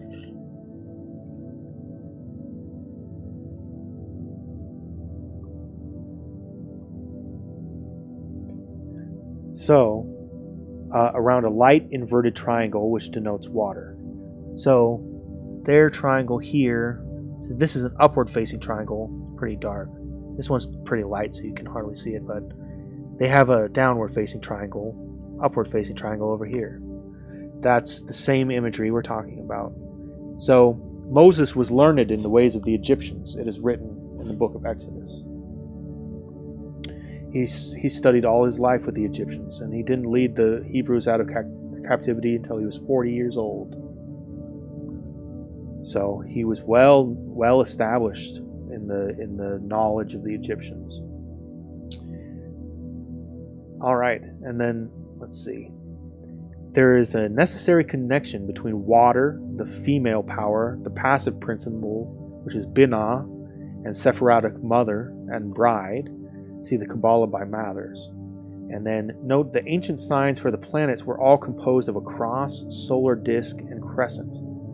Venus is a cross below a sun disk. Venus is a cross below a sun disk. Oh, well, yeah, I mean, Mercury touches the left hand end of a cross. All these are deep mysteries.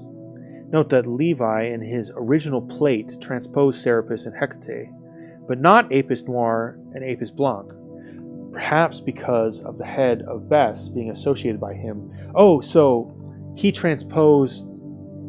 Oh, so that was the cause of this confusion. So I was right, that this is Hecate, and this is Apis. That's what it looks like. This looks like the male bull to me.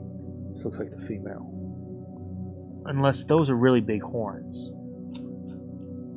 But I don't know.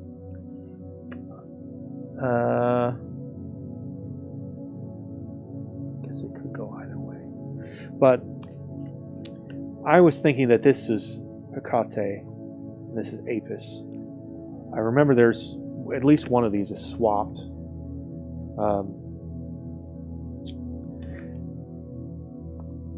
Here you get to enter into the fun of the mysteries, which is that things have been haphazardly done over time and not cherished quite like they ought to have been, perhaps. Okay, so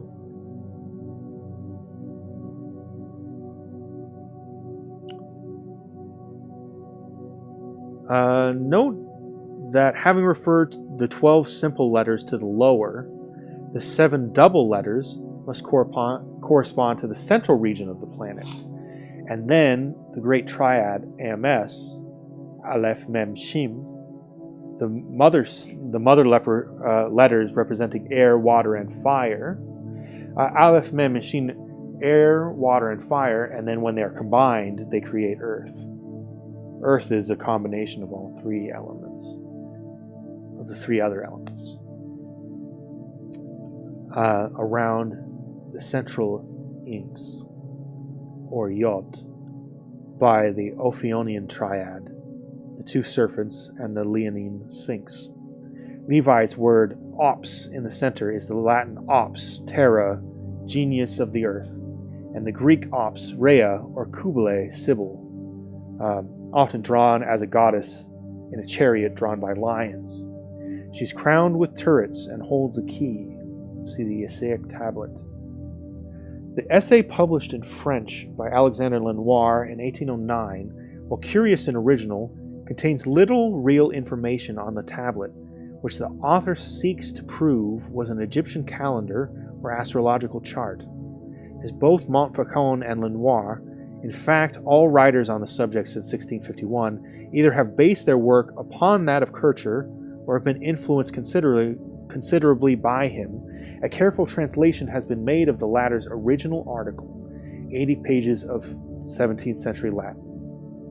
The double-page plate at the beginning of this chapter is a faithful reproduction made by Kircher from the engraving in the Museum of Hieroglyphics.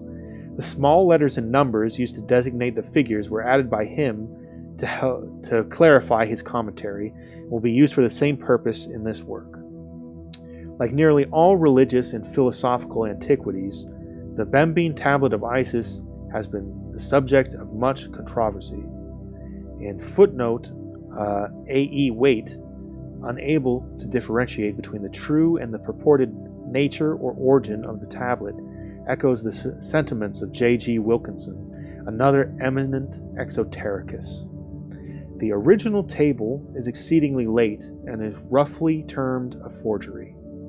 On the other hand, Edward Winckelmann, a man of profound learning, defends the genuineness and the antiquity of the tablet. A sincere consideration of the Mensis Isiaca discloses one fact of paramount importance, that although whoever fashioned the table was not necessarily an Egyptian, he was an initiate of the highest order, conversant with the most arcane tenets of Hermetic esotericism. That much is clearly obvious just from the fact that all of that stuff is in there, and if you have knowledge about it before, it becomes quite clear. So, the following necessarily brief elucidation of the Bembine table, like I was saying, it's far from brief, but it is, it's so hard to detail all these things about the symbols. It's based upon a digest of the writings of Kircher, supplemented by other information gleaned by the present author from the mystical writings of the Chaldeans, Hebrews, Egyptians, and Greeks. The temples of the Egyptians were so designed that the arrangement of chambers, decorations, and utensils was all of symbolic significance, as shown by the hieroglyphics that covered them. Beside the altar, which usually was in the center of each room, was the cistern of Nile water, which flowed in and out through unseen pipes. Here also were images of the gods in concatenated series, accompanied by magical inscriptions. In these temples, by use of symbols and hieroglyphics, neophytes were instructed in the secrets of the sacerdotal caste.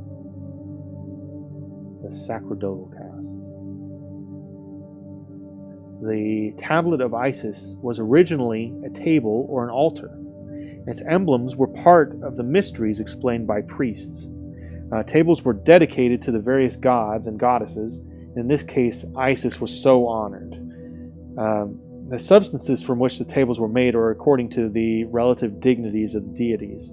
So the tables consecrated to Jupiter and Apollo were made of gold, and those to Diana, Venus, and Juno were of silver, and those to the other superior gods of marble, those to the lesser divinities of wood. Tables were also made of metals corresponding to the planets by which the various celestials, governed by the various celestials. As food for the body is spread on a banquet table, so on these sacred altars were spread the symbols which, when understood, feed the invisible nature of man. In his introduction to the table, Kircher summarizes its symbolism thus: it teaches, in the first place, the whole constitution of the threefold world, archetypal, intellectual, and sensible. The supreme divinity is shown moving from the center to the circumference of a universe made up both sensible and inanimate things, all of which are animated and agitated by the one supreme power, which they call the Father Mind, and represented by a threefold symbol. Here also are shown three triads from the Supreme One, each manifesting one attribute of the first Trimurti. Trimurti is actually an old Sanskrit term. Manly P. Hall was pretty familiar with theosophy, and I think a lot of that terminology was very popular in his day. It's fallen out of favor somewhat. These triads are called the foundation, or the base of all things. And the table is also set forth the arrangement and distribution of those divine creatures that aid the Father Mind in the control of the universe. Here in the upper panel are to be seen the governors of the worlds, each with its fiery, ethereal, and material insignia.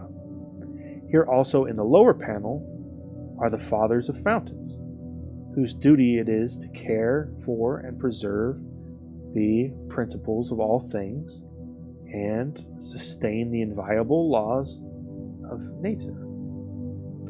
Here are the gods of the spheres, and also those who wander from place to place, laboring with all substances and forms, zonia and azonia, grouped together as figures of both sexes, with their faces turned to their superior deity. The mensa isiaca, which is divided horizontally into three chambers or panels, may represent the ground plan of the chambers. Let's take a look at this first. There's so much to look at in this, but let's take a look at it is the whole constitution of the threefold world, the archetypal, the intellectual, and the sensible.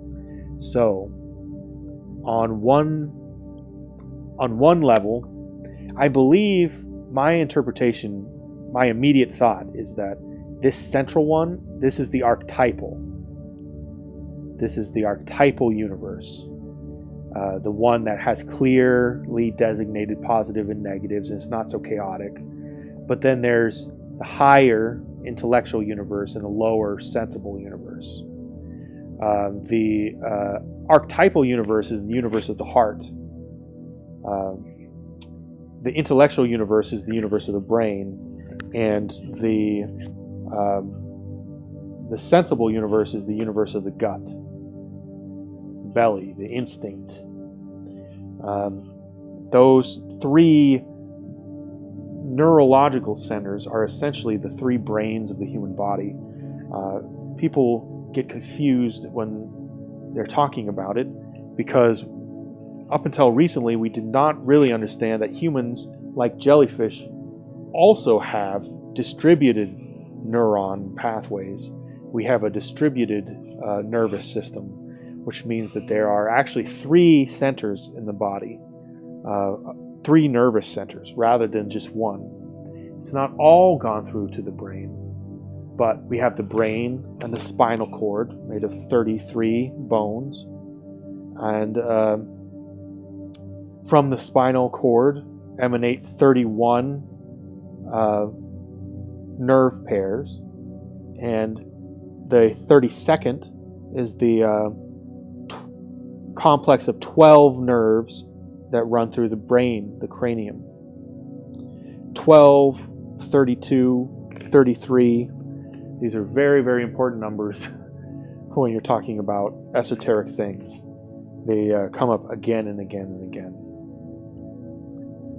This is all talking about this internal energy, because as without, so within. As within, so without. So when you realize what the energies are that are inside, you're able to manipulate or influence or suggest to them diplomatically to change their course. And that way you are able to actually really truly affect the world in what can be called the most powerful form of magic, which is by the working of miracles, which comes from God, not from you, but your will and volition and realization is what God wants to see before he'll meet you halfway. God will meet you halfway on the loans that you need to get your shit done, but you got to make an effort. So no one really succeeds on their own in this world. No one does. No one has ever pulled themselves up by their own bootstraps. God help halfway. Or someone, anyone can be an angel or messenger. Anyone can be sent from God and pull the people up. But everyone has been helped. And if you haven't been helped, then I hope you are helping. So,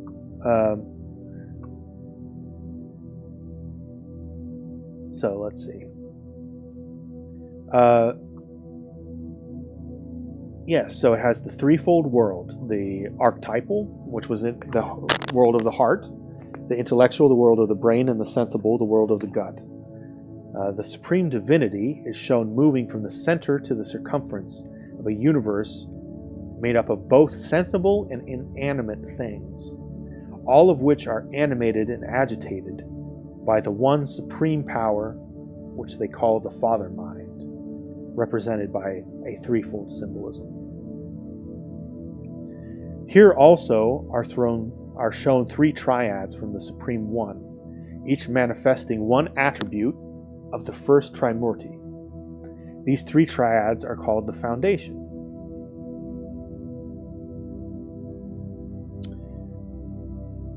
or the base of all things. In the table is also set forth the arrangement and distribution of those divine creatures that aid the Father Mind in the control of the universe. That would be the things that do the Master's will. So, in the table is also set forth the arrangement and distribution of those divine creatures that aid him. And here in the upper panel are seen the governors of the world, each with its fiery, ethereal, and material insignia. So, these are the governors of the world. They each have a insignia that is fiery. I'm guessing that this is... I'm not sure which one's the flaming one. Maybe this one is the flaming one. I'm not sure how to determine the ethereal or not.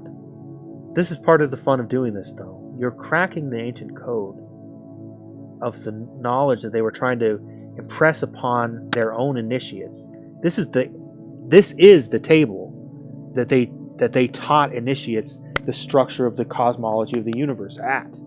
This is literally the table that they would bring you on your day of initiation and explain to you the intricacies of the universe. I don't know if I impressed that on you enough at the beginning, but it is a very important thing to look at, even though it just seems so complex, and on the surface it doesn't seem like there's that much there, but there's so much there that that's what tricks the mind. So those governors of the world are up at the top, and then in the lower are the fathers of fountains, whose duty it is to care for and preserve the principles of all things, and and sustain the inviolable laws of nature. Here are the gods of the spheres, and also those who wander from place to place, laboring with all substances and forms, both the zonia and the azonia, grouped together as figures of both sexes, with their faces turned toward the superior deity. So if we go down here, the superior deity is either seated on a chair, but up at the top you can see that no deity was really marked as superior in that sense. But down here, each one has a door or a chair.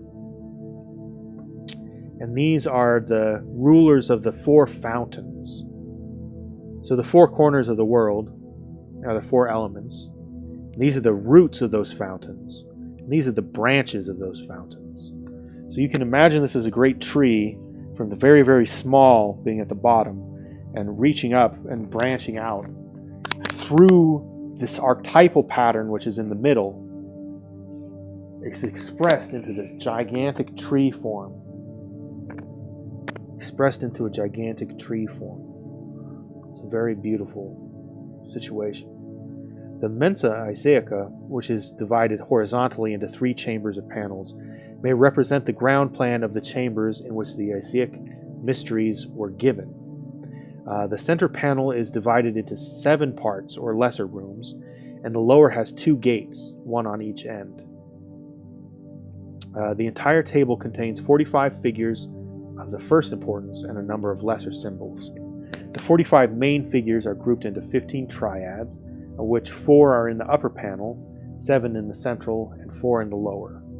According to both Kircher and Levi, the triads are divided in the following manner, which I'll just let you go through at your leisure. That's a lot to go through at this moment. Of these 15 triads, Kircher writes, the figures differ from each other in 8 highly important respects. That is, according to form, position, gesture, act, raiment, headdress, staff, and lastly, according to the hieroglyphics placed around him, whether these be flowers, shrubs, small letters, or animals. These 8 symbolic methods of portraying the secret powers of the figures are subtle reminders of the 8 spiritual senses of cognition, by means of which the real self in man may be comprehended. To express this spiritual truth, the Buddhists use the wheel with 8 spokes and raise their consciousness by means of the Noble Eightfold Path. The ornamented border enclosing the 3 main panels of the table contains many symbols consisting of birds, animals, reptiles, human beings, and composite forms. According to one reading of the table, this border represents the 4 elements.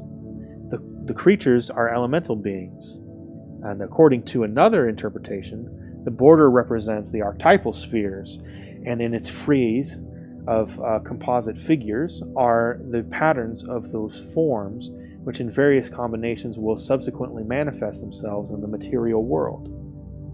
The 4 flowers at the corners of the table are those which, because their blossoms always face the sun and follow its course across the sky, are sacred emblems of that finer part of man's nature which delights in facing its creator, just like the sunflower.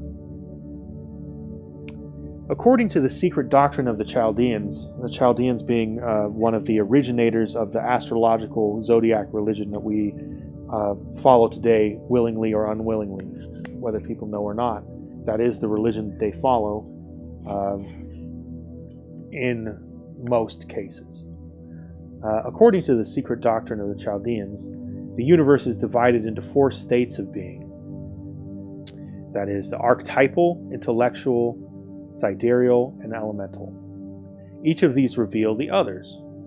The superior controlling the inferior receiving influence from the superior. So that's the Ogdoad laid out for you right there. This is where it resembles I Ching. So there's 4 states of being that have a positive and negative pole. And that is exactly the same as the 4 opposites of the Bagua circle. Bagua figure is the 8 trigram figure. And the 8 trigrams, let me just bring that up real quick. I know many of you are already super familiar with this because I talk about it all the time, but if people are not, it's definitely very important. So here we have Bagua. This is the Bagua pattern. And this is actually a weirdly rotated pattern that is, I think, a mirror image of what it's supposed to be. It's basically flipped. It's a mirror image. So this is the King Wen ordering. King Wen ordered it so that it would have a circular movement. Pythagoras said that the motion of God is circular, and so before the and if you can even see, it's composed of 2 crosses. It's like the cross of Malta with a circle in the middle, and an X with a circle in the middle.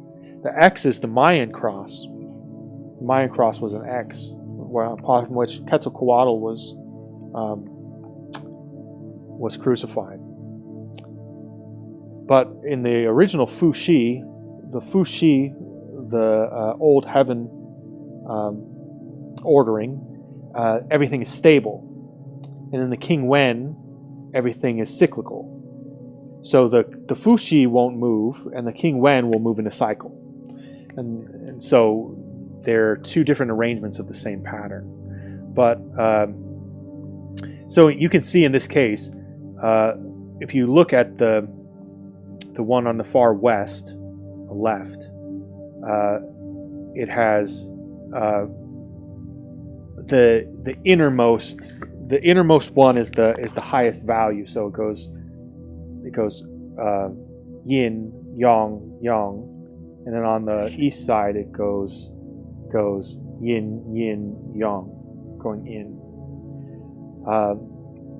So on the one side we have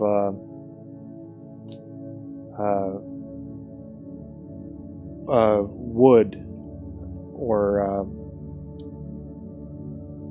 or wind that gets into the cracks beneath the strong things. Its roots coming up through the world, and then on the other side we have the mountain, I believe. I haven't. I need to. That's funny. I just haven't been studying up enough recently. But if you go across, they are reflected across. Not in quite the way you'd think. They're reflected, so left to right here, but then they're actually reflected top to bottom on the same side.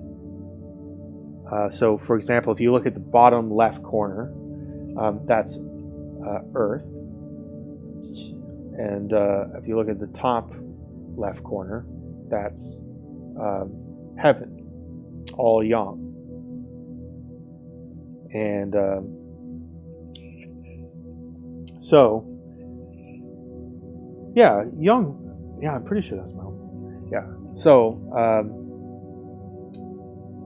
So when you have Earth and heaven, it's, heaven is an all ascending force, and Earth is an all descending force. And then the others are different mixes of those different forces. And that's a basic description of I Ching. I'm gonna do a longer video on I Ching because I'm doing this one, and we're gonna spend some significant time on it because it is super, super interesting, very important that people understand. So, according to the secret doctrines of the Chaldeans, The universe is divided into the 4 states of being, the 4 planes or spheres, or the 4 elements. And those are the archetypal, intellectual, sidereal, and elemental. And then each of these reveals the others.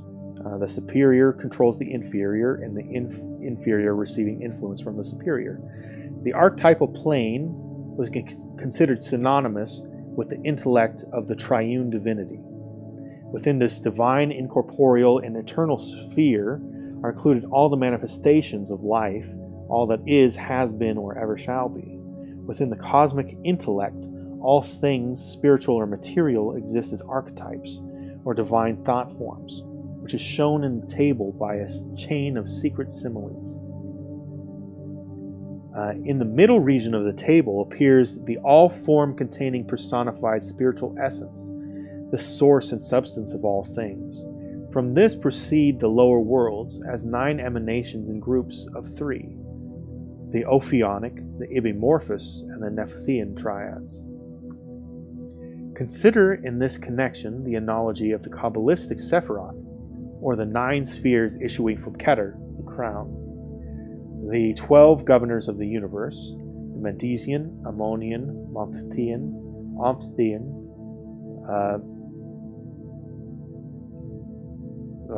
triads.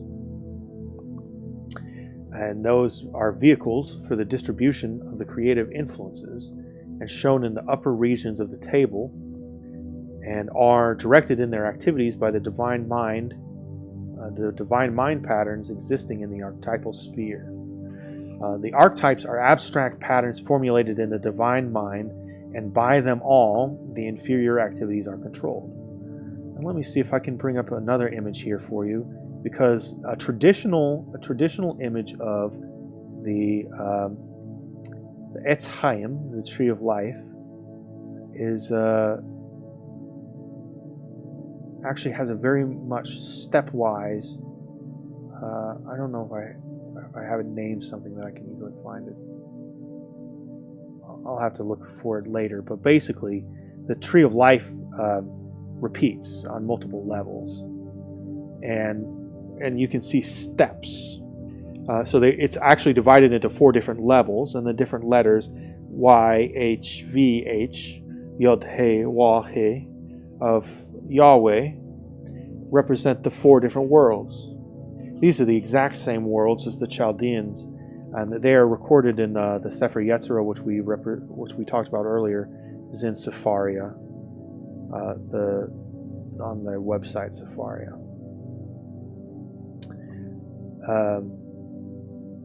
All right. So,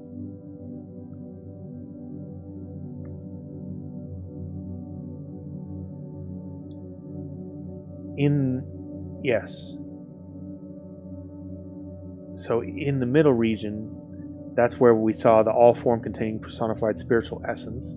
And then in the lower region, we saw the fountains.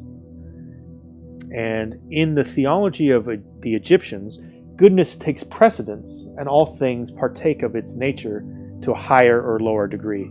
That's where we see that what I mentioned earlier, Isis faces right. She faces the right. And that's why we say that the right is the correct. The right. It's right. It's correct. And that's why the left in Latin was called the sinister. You had the dexter. Dexter, if someone's really smart, they're called a dexter. If someone's evil, they're called sinister. Dexter means right, sinister means left. So she favors the yang, which means that the yang can overcome the yin, and that creates the revolutionary cycle, as we were talking about earlier.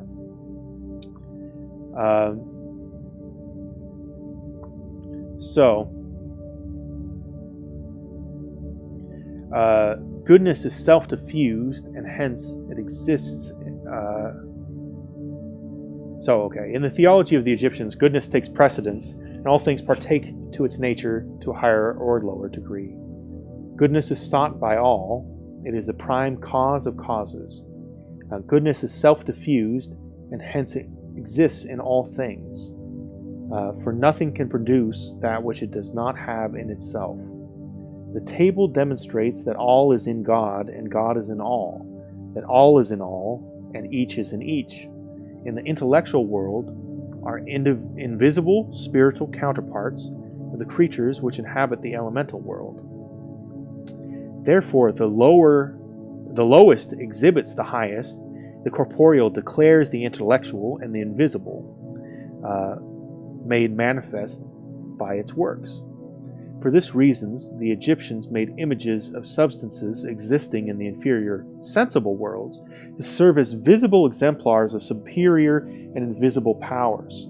That's the idea of making amulets or charms. You draw a picture of something that you want to happen, you make a sigil, and by making it here on the lower world, you're hoping it will be reflected on higher planes, and that energy will be brought back down.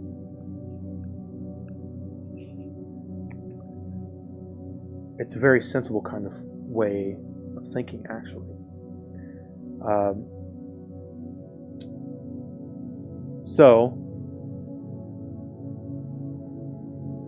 Yes, they made images of substances existing in the inferior world. To the corruptible images, they assigned the virtues of the incorruptible divinities. So this is what ended up causing a problem with Moses and the Hebrews and idol worship, because people became confused and started to actually worship the images, and that wasn't what anyone had originally intended. No one was trying to trick them. They just, people are forgetful and silly and dumb over time, especially over time. The likelihood of a human doing a dumb thing approaches 100% as time approaches infinity. So, all that is within this invisible archetypal sphere is revealed in the sensible corporeal world by the light of nature.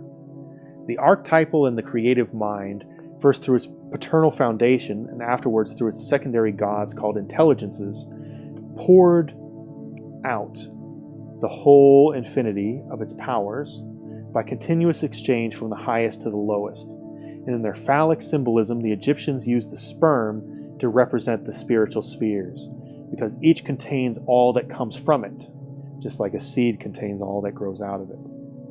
And the Chaldeans and Egyptians also held that everything which is a result dwells inside the cause of itself and turns to that cause as the lotus to the sun, and receives its own being from that. Accordingly, the Supreme Intellect, through its paternal foundation, first created light in the angelic world.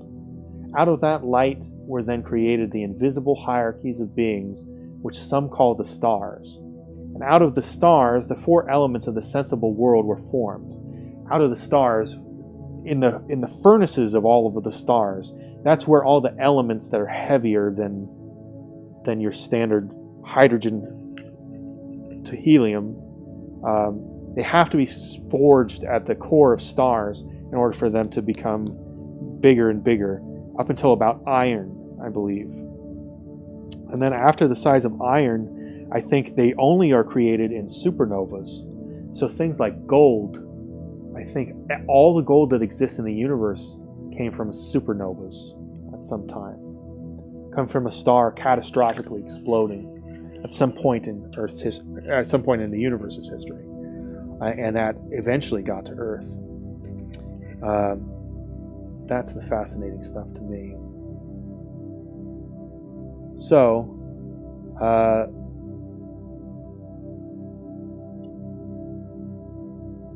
let's see. So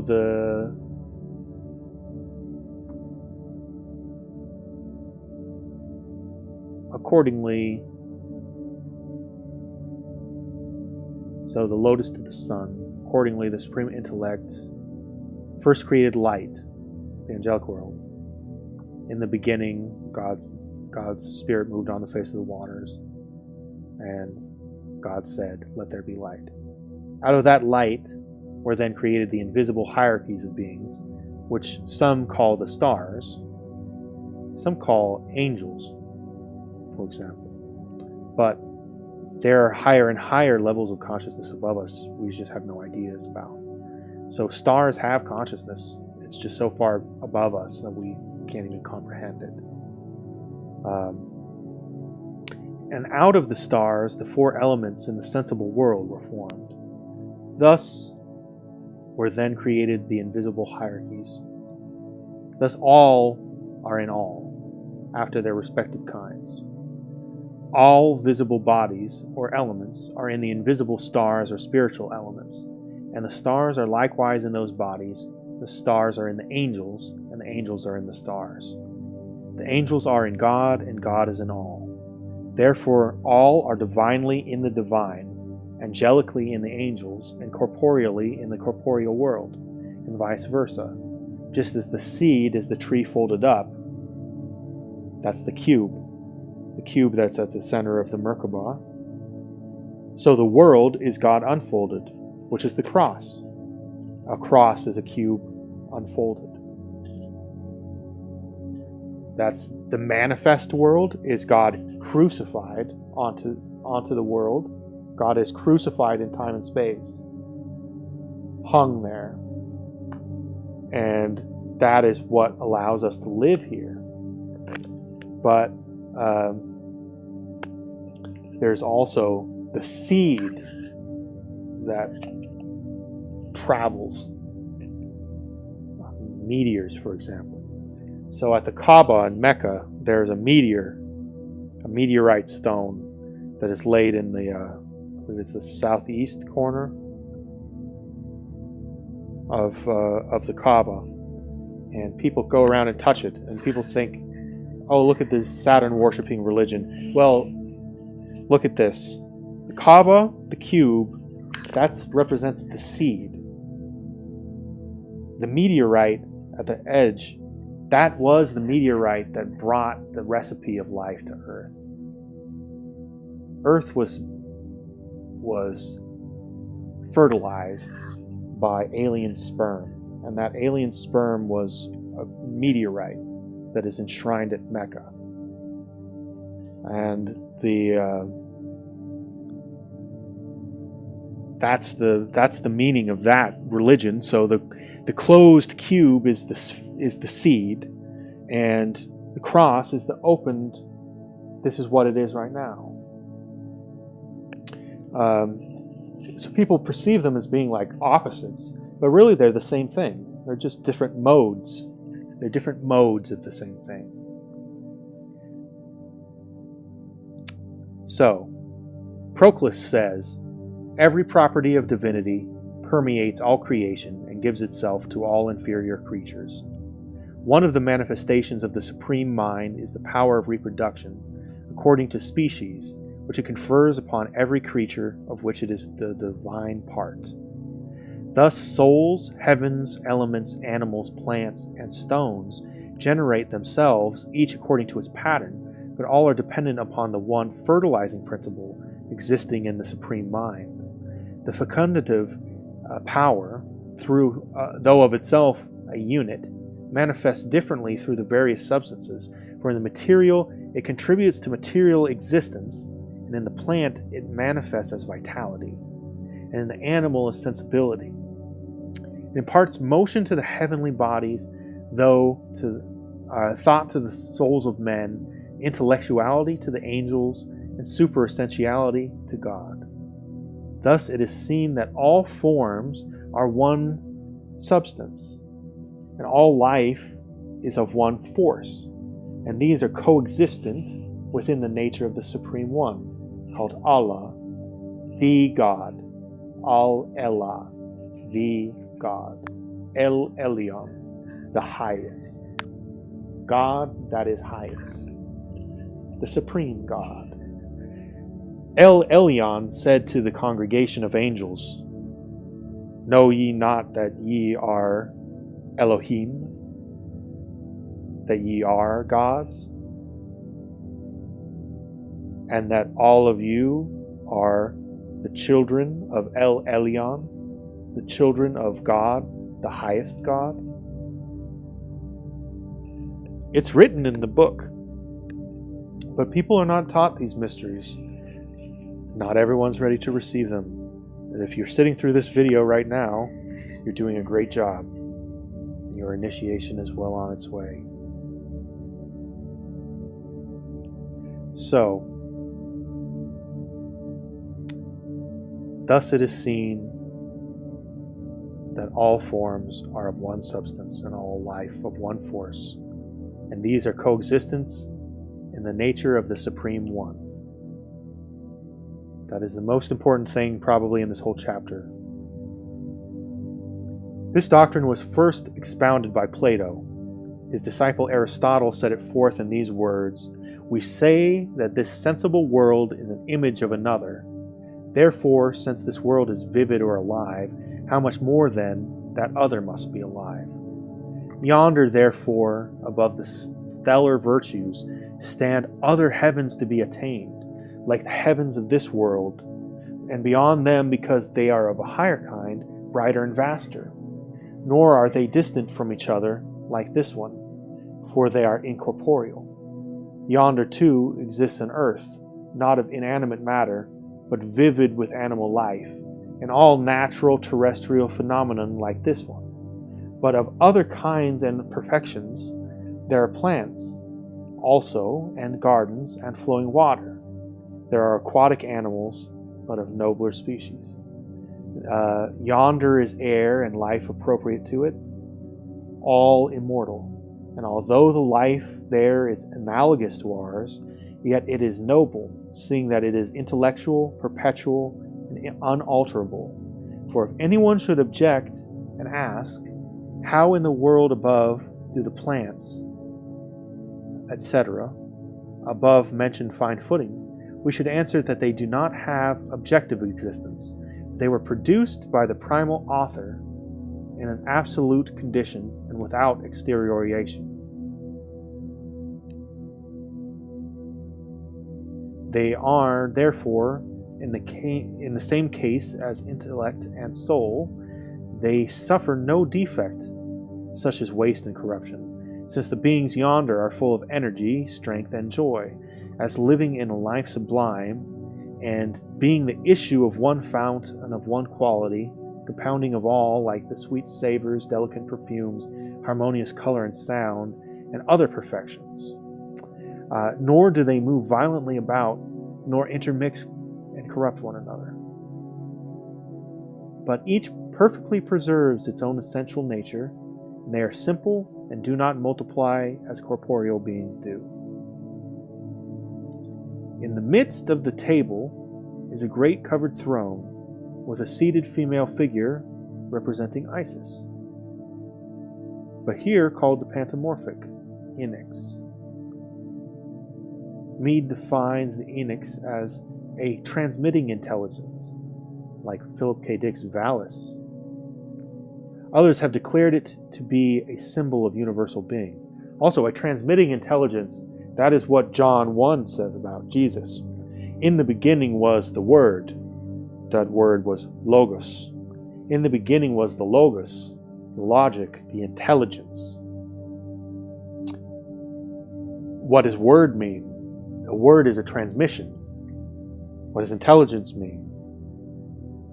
So, in the beginning was the Word. In the beginning was a transmitting intelligence. That transmitting intelligence was with God, and that transmitting intelligence was God. And that transmitting intelligence was made flesh. Others have declared it to be a symbol of universal being. Over the head of the goddess, the throne is surmounted by a triple crown. Beneath her feet is the house of material substance.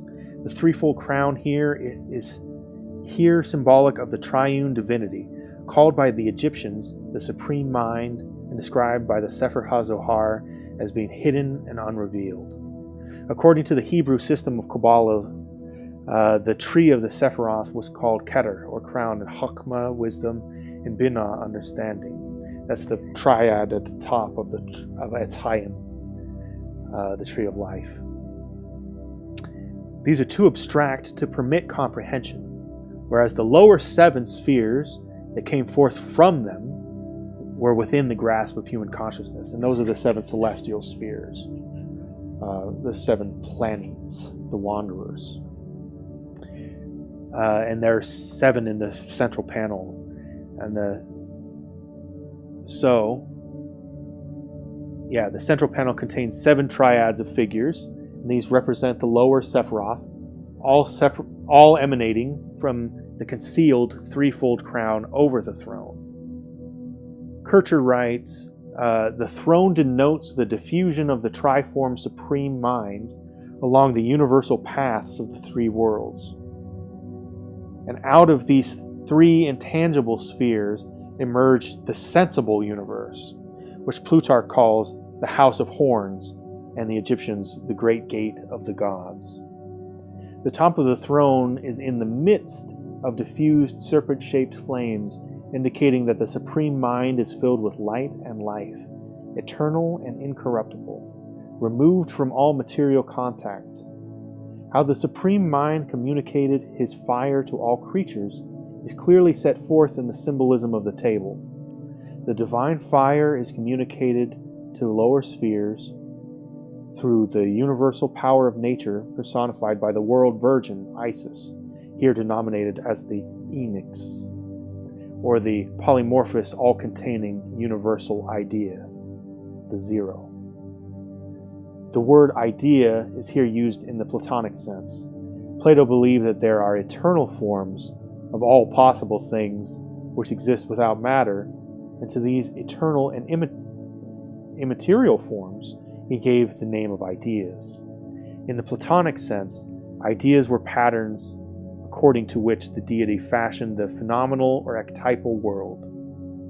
Kircher describes the 21 figures of the central panel thus: 7 principal triads, corresponding to 7 superior worlds, are shown in the central section of the table. They all originate, so let's see, that's 1, 2, 3, 4, 5, 6, 7, 8, 9. Which triads are they talking about? So there's 5 triads there. 7 principal triads. Let's see. This is a triad. So 1, 2, 3, 4, 5, 6, 7. Okay, so there's on these side ones, there's the top triad and the bottom triad. And actually, it's not quite the golden ratio, but it's very close to the golden ratio on the rectangles. It's just a thing that I always like to note because they're very adept at carving things according to that, generally speaking.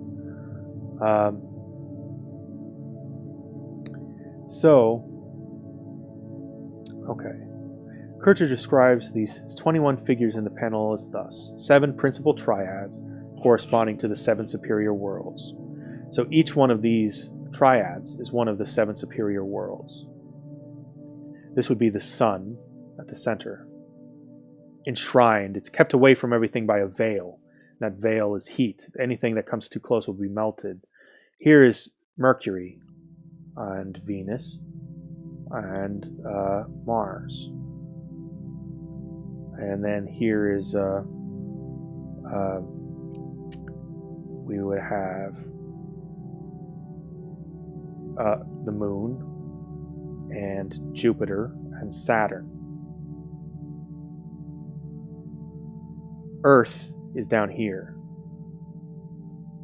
below the sun, below the throne. So Earth is the footstool of God's throne, if you recall from your Bible studies. I hope you all do study the Bible, regardless of whether you consider yourself an Abrahamic religious follower or not, because all of those things are related to all the things that you study, whether you know it or not. 7 superior worlds. They all originate from the fiery, invisible archetype, the triple crown of the throne. I'm going to let you guys go through some of this stuff, but let's take a look at this other Westcott's, the Isiac tablet. It says, Zoroaster declared that the number 3 shines throughout the world, and this is revealed in the Bembine table by a series of triads representing the creative impulses. Of the Isiac table, Alexandre Lenoir writes, the Isiac tablet, as a work of art, is not of great interest, but it is but a composition, rather cold and insignificant, whose figures, summarily sketched and methodically placed each near each other, give but little impression of life.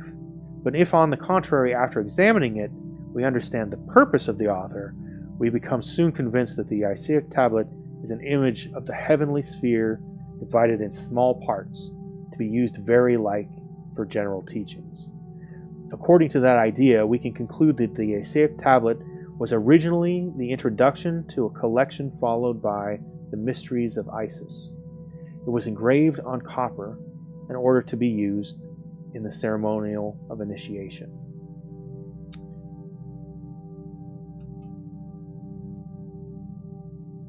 Plato writes that it is needful for the philosopher to know how the 7 circles beneath the first one are arranged according to the Egyptians.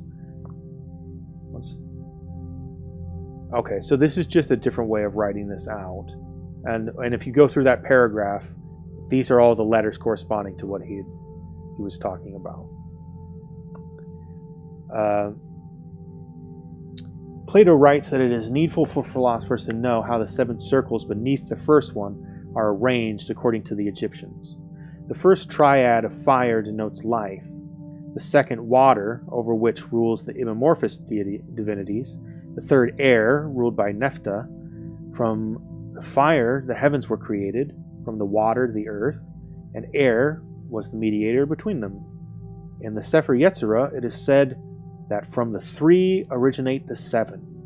So from the 3 mothers originate the 7 doubles. And from the 7 originate the 12. That is the 12 full tones of the scale.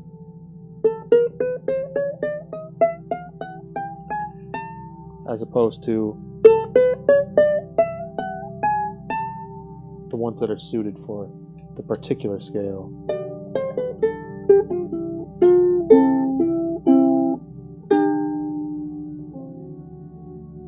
Sounds pretty badly out of tune. Okay.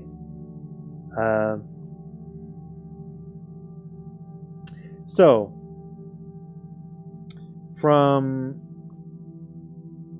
in the Sefer Yetzirah it is said that the 3 originate from the 7. The height, the depth, the east, the west, the north, and the south. And the holy temple is in the center, sustaining all of them. So that's the different axes of a 5-dimensional hypercube, and then the central spiritual column of good and evil.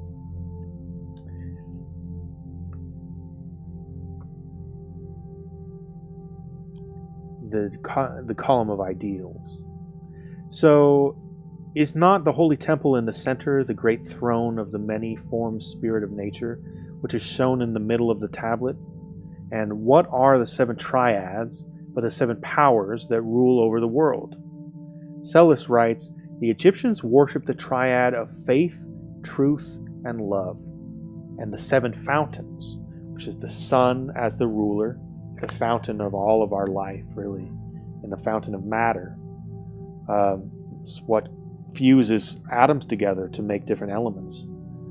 And then the fountain of the archangels, the fountain of the senses, of judgment, of lightning, of reflections, and of characters of unknown composition. They say that the highest material fountains are those of Apollo, Osiris, and Mercury. The Apollo is the sun god. And in some ways, Apollo, Osiris, Mercury, Ra, Osiris, and Horus are a kind of Egyptian trinity. The fountains of the centers of the elements. And thus they understood by the sun as ruler the solar world. By the material archangelic, the lunar world. So the sun is ruler of the solar world. The material archangelic world is ruled by the lunar, the moon. The fountains of the senses are ruled by Saturn. The faculties of judgment by Jupiter, of lightning by Mars, that of reflections or mirrors of the world by Venus, by the fountain of characters, the world of Mercury. All these are shown in a figure in the central pane of the tablet. The upper panel contains the 12 figures of the zodiac arranged in 4 triads. The center figures in each group represents one of the 4 fixed signs of the zodiac. So S is the sign of Aries, Z is Taurus, C Leo, G Scorpio. If we go here, we should, I wonder if it's on that one or on this one. Oh yeah, I guess. Yeah, so Canopus, Apis, that's Taurus, Manta, Scorpio. So I guess that's Scorpio. Canopus is Leo. And then the bowl is across from the scales. Those are the cardinals. Is that the cardinals that he gives?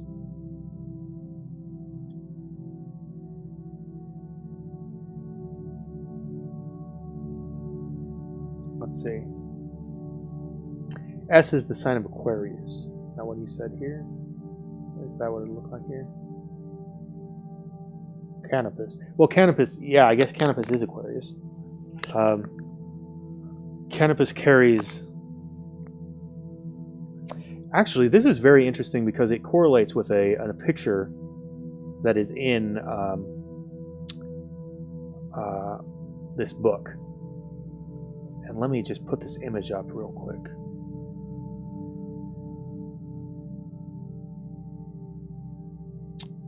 The Zodiac Throne. So take a look at this image. This is one of the color images from this. I had a request about putting up some of the color images in the book rather than the non-color ones. It's about as big as I can make it here. So here you see man contorted into a circle like the Ouroboros, chasing his own tail, as it were. And here you see Taurus is across from the eagle, the Scorpio. Taurus and Scorpio are opposed, and Aquarius and Leo are opposed.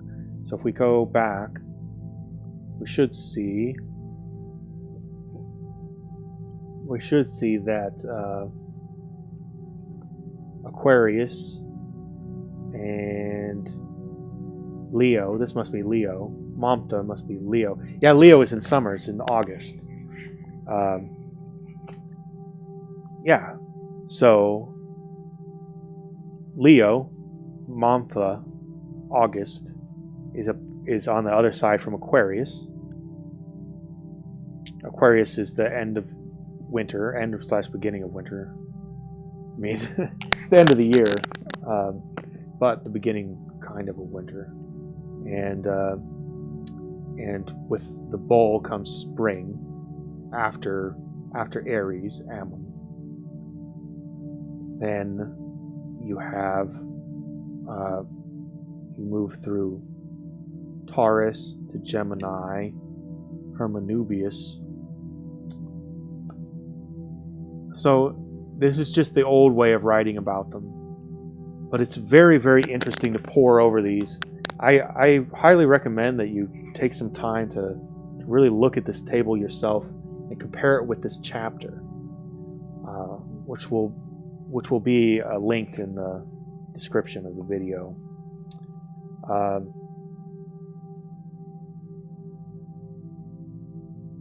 Let's see.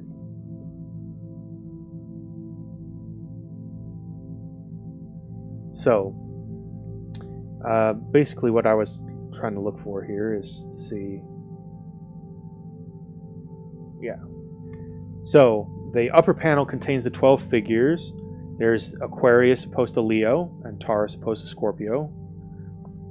These are called the Fathers. In the secret teachings of the Far East, these 4 signs, the man, the bull, the lion, and the eagle, are called the winged globes, or the 4 Maharajas, who stand upon the corners of creation. The 4 cardinal signs, Capricorn, Aries, Cancer, and Libra, are called the powers. So I think Aquarius, those signs that they are calling the fathers, are what they call... let's see. So there's the mutable signs, the cardinal signs, and the fixed signs, right? Sometimes trying to remember all this is quite a task. And so definitely keep a notebook if you can. I have so many notebooks just laying around because just writing it over and over is the only way that you really memorize this stuff. So then the 4 common signs, Pisces, Gemini, Virgo, Sagittarius, are called the minds of the 4 lords.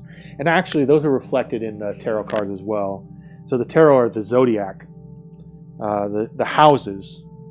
Each house is... So there's the 4 suits, which are the 4 elements. And then there's the king, the queen, and the knight, who are the 3 initiated people. And the page is the uninitiated person of that court. He has not yet gone onto the initiation. So the knight is he who rides forth. The king is the outward ruler of the empire. He would be the father sign here, and the mother sign is what's called the mind sign, which is the inner sign. That would be Pisces, Gemini, Virgo, Sagittarius. Those are the signs that are motherly and rule over the spiritual aspects of Earth, over the spiritual aspects of humanity.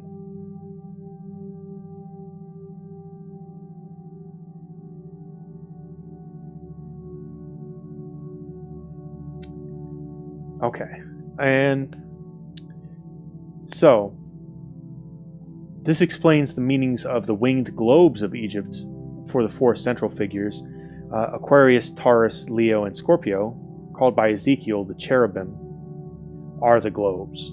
The cardinal and common signs on either side are the wings.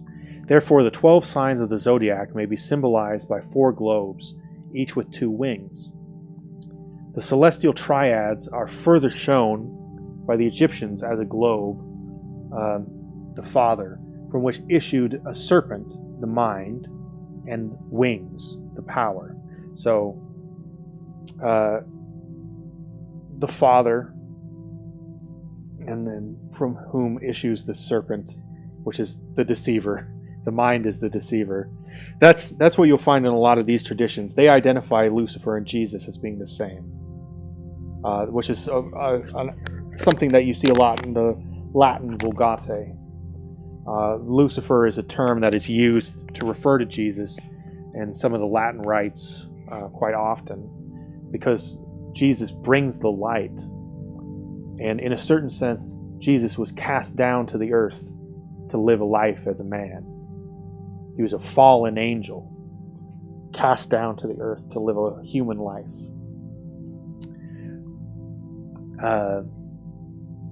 And then the wings or the mind is the Holy Spirit, the dove, the virgin.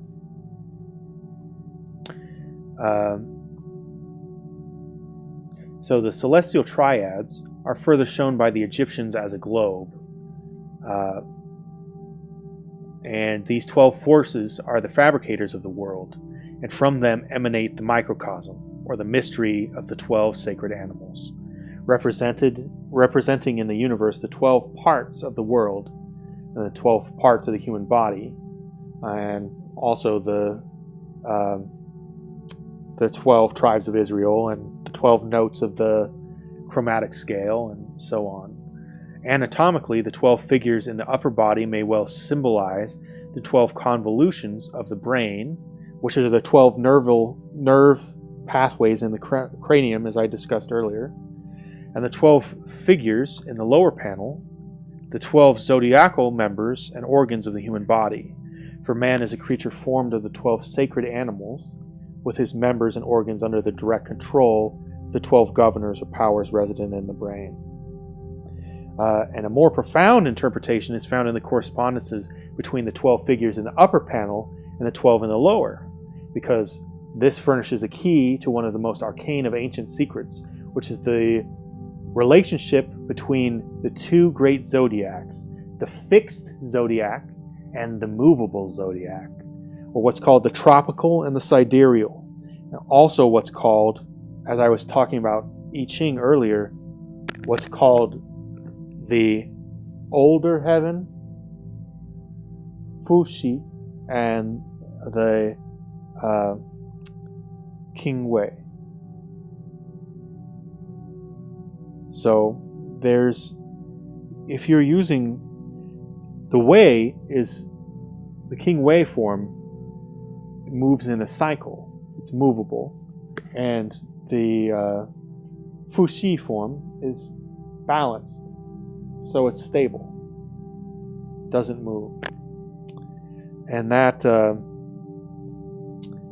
is also what happened with astrology. So if you look at the stars today, if you just type into Google or something, what is my birth sign? It will tell you what your birth sign was according to the stars 2,500 years ago, about. Or somewhere in there, within the first few hundred years leading up to the time of Jesus. Somewhere in that time, we had the tropical zodiac and the sidereal zodiac lined up.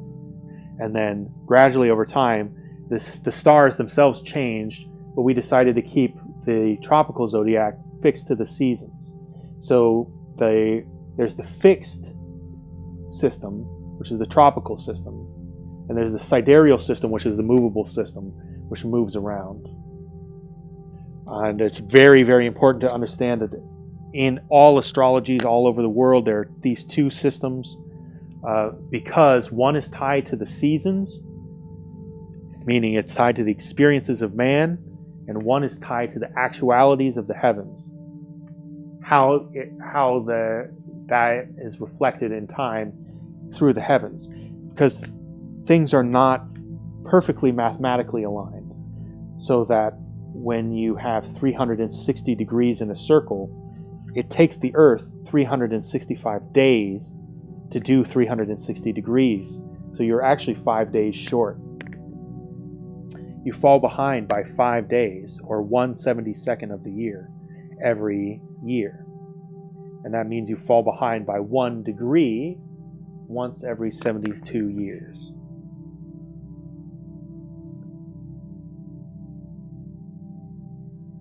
So, when we talk about the fixed zodiac, is described as an immense dodecahedron. It's 12 surfaces representing the outermost walls of abstract space. From each surface of the dodecahedron is a great spiritual power radiating inward. It becomes embodied as one of the hierarchies of the movable zodiac, which is a band of circumambulating so-called fixed stars. And within this movable zodiac are posited the various planetary and elemental bodies, and the relations of these two zodiac to the sub-zodiacal spheres has a correlation in the respiratory system of the human bodies. The great fixed zodiac may be said to represent the atmosphere, like I said, the seasons, the air temperature as it is, but the movable zodiac represents the lungs, and the sub-zodiacal worlds, the body. The spiritual atmosphere containing the vivifying energies of the 12 divine powers of the great fixed zodiac is inhaled by the cosmic lungs, the movable zodiac, and distributed by them through the constitution of the 12 holy animals, which are part and members of the material universe. The functional cycle is completed when the poisonous effluvia of the lower worlds collected by the movable zodiac are exhaled into the great fixed zodiac. They're to be purified by being passed through the divine natures of its 12 eternal hierarchies. The table as a whole is susceptible of many interpretations. If the borders of the table with its hieroglyphic figures be accepted as the spiritual source, then the throne in the center represents the physical body in which the human nature is enthroned or entombed. It could be seen in the center as being like a sarcophagus. This is a sarcophagus in which sits the entombed spirit of the human.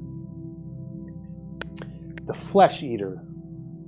And what does a human do but eat flesh or eat living things? A human is a sarcophagus. They are a flesh eater. Mostly. Most humans are flesh eaters. Some escape.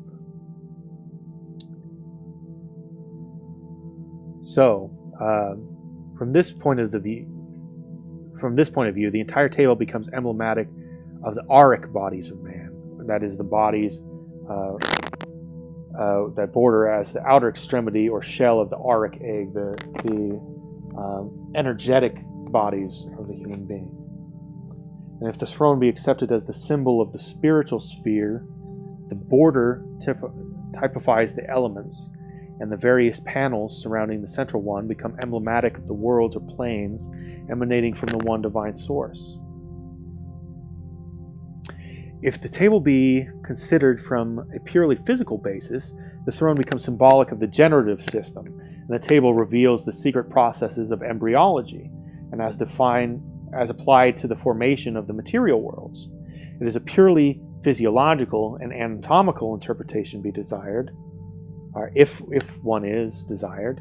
The central throne becomes the heart, and the Orbamorphous triad the mind, and the Neptunian triad the generative system. As I was saying, you have the head, you have the brain, you have the heart mind, you have the gut mind, or the genital mind.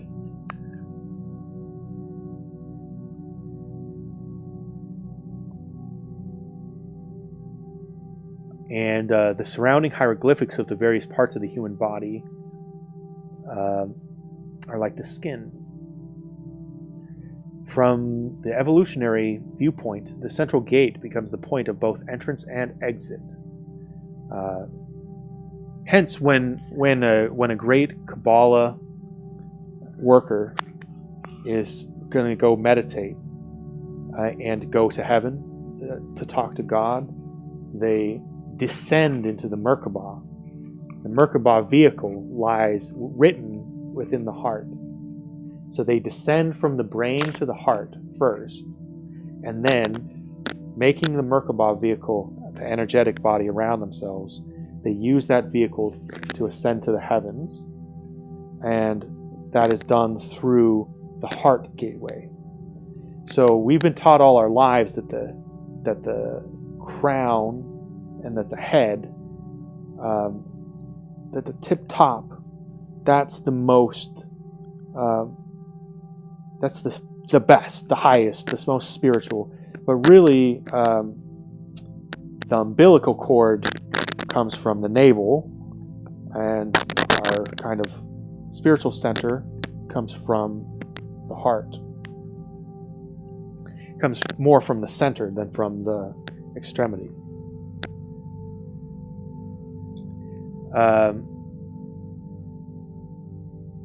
Yes.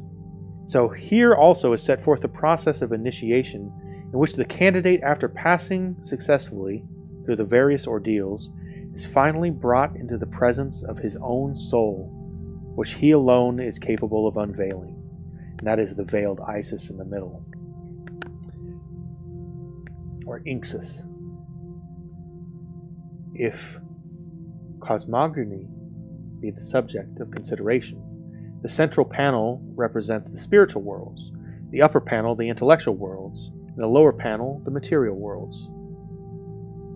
The central panel may also symbolize the 9 invisible worlds, and the creature marked T, the physical nature, the footstool of Isis, the spirit of universal life.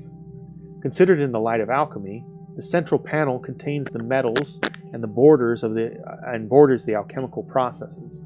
The figure seated on the throne is the universal Mercury, the stone of the wise.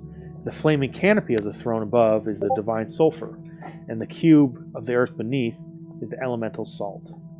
The 3 triads, or the paternal foundation, is the central planet representing the silent watchers, the 3 invisible parts of the nature of man. The 2 panels on either side are the quaternary lower nature of man. In the central panels are 21 figures. This number is sacred to the sun, which consists of 3 great powers, each with 7 attributes, and by Kabbalistic reduction, 21 becomes 3 with a great triad.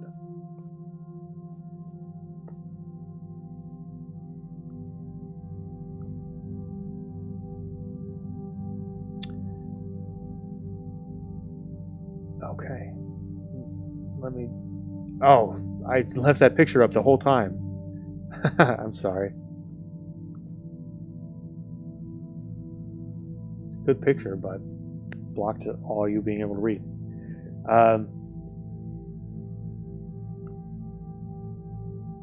Maybe no one will care.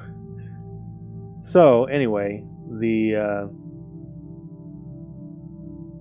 and it will yet be proved that the table of Isis is directly connected with Egyptian Gnosticism. For in a Gnostic papyrus preserved in the Bodleian Library, there is a direct reference to the 12 fathers or paternities, beneath whom are 12 fountains. See Egyptian Magic by SSDD. I don't know where to find that, but I assume it's a Hermetic text, probably Golden Dawn. Probably findable on the i.eu.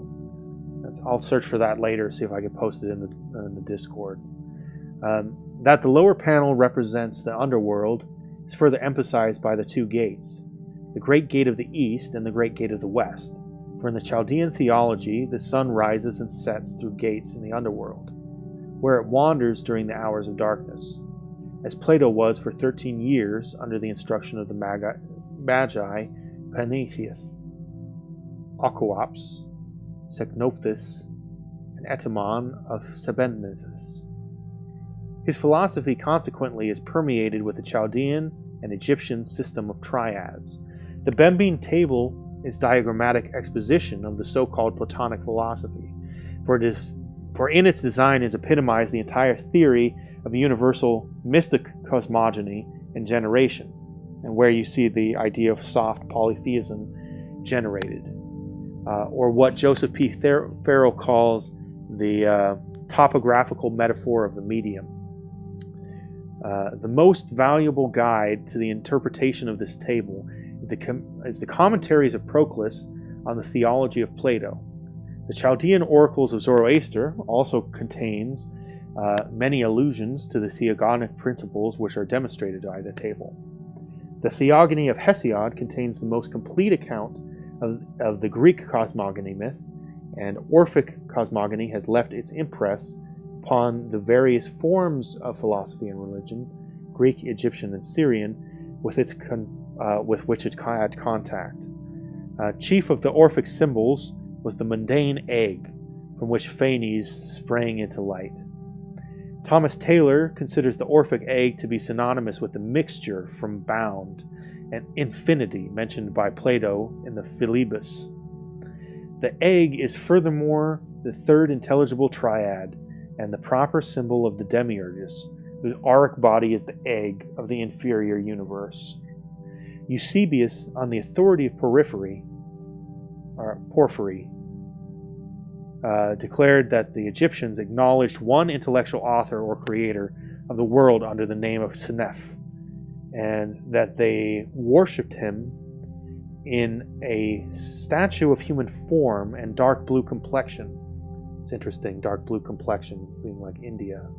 Holding in his hand a girdle and a scepter, wearing on his head a royal plume, and thrusting forth an egg out of his mouth. While the Bembine table is rectangular shaped, it signifies philosophically the Orphic egg of the universe with its contents. In the esoteric doctrines, the supreme individual achievement is the breaking of the Orphic egg, which is equivalent to the return of the spirit to the nirvana, the absolute condition of the Oriental mystics, or the being born into this higher world.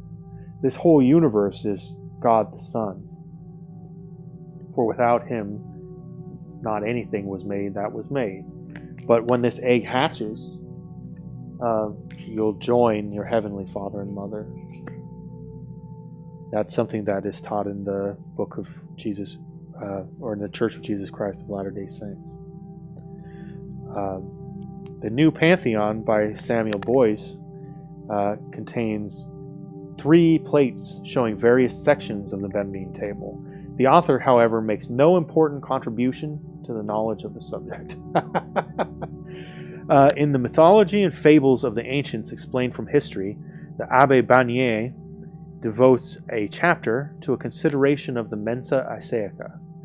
After reviewing the conclusions of Montfaucon, Kircher, and Pignorius, he adds, "I am of the opinion that it was a votive table which some prince or private person had consecrated to Isis, as an acknowledgment for some benefit which he believed she had conferred upon him."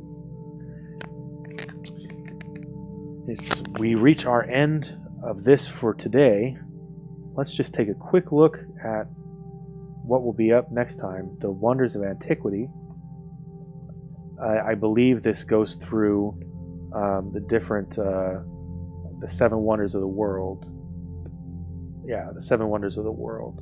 So we'll talk about the importance of the 7 wonders of the world sometime later this week.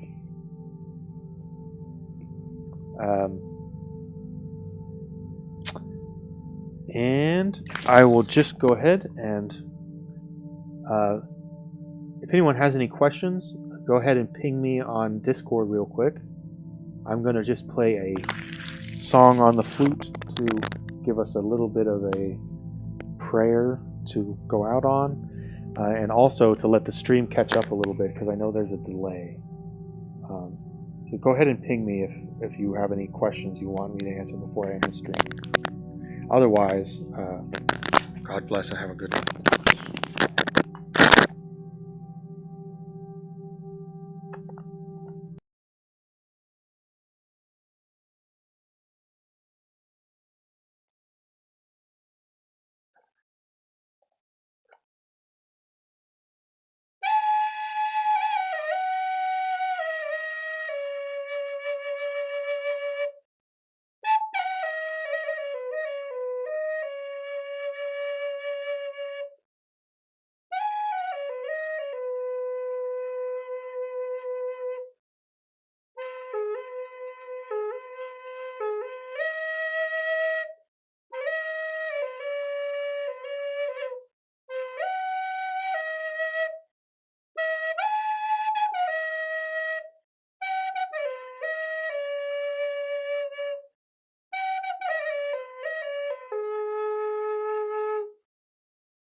All right, everyone, have a wonderful rest of your night. It was great to see you all.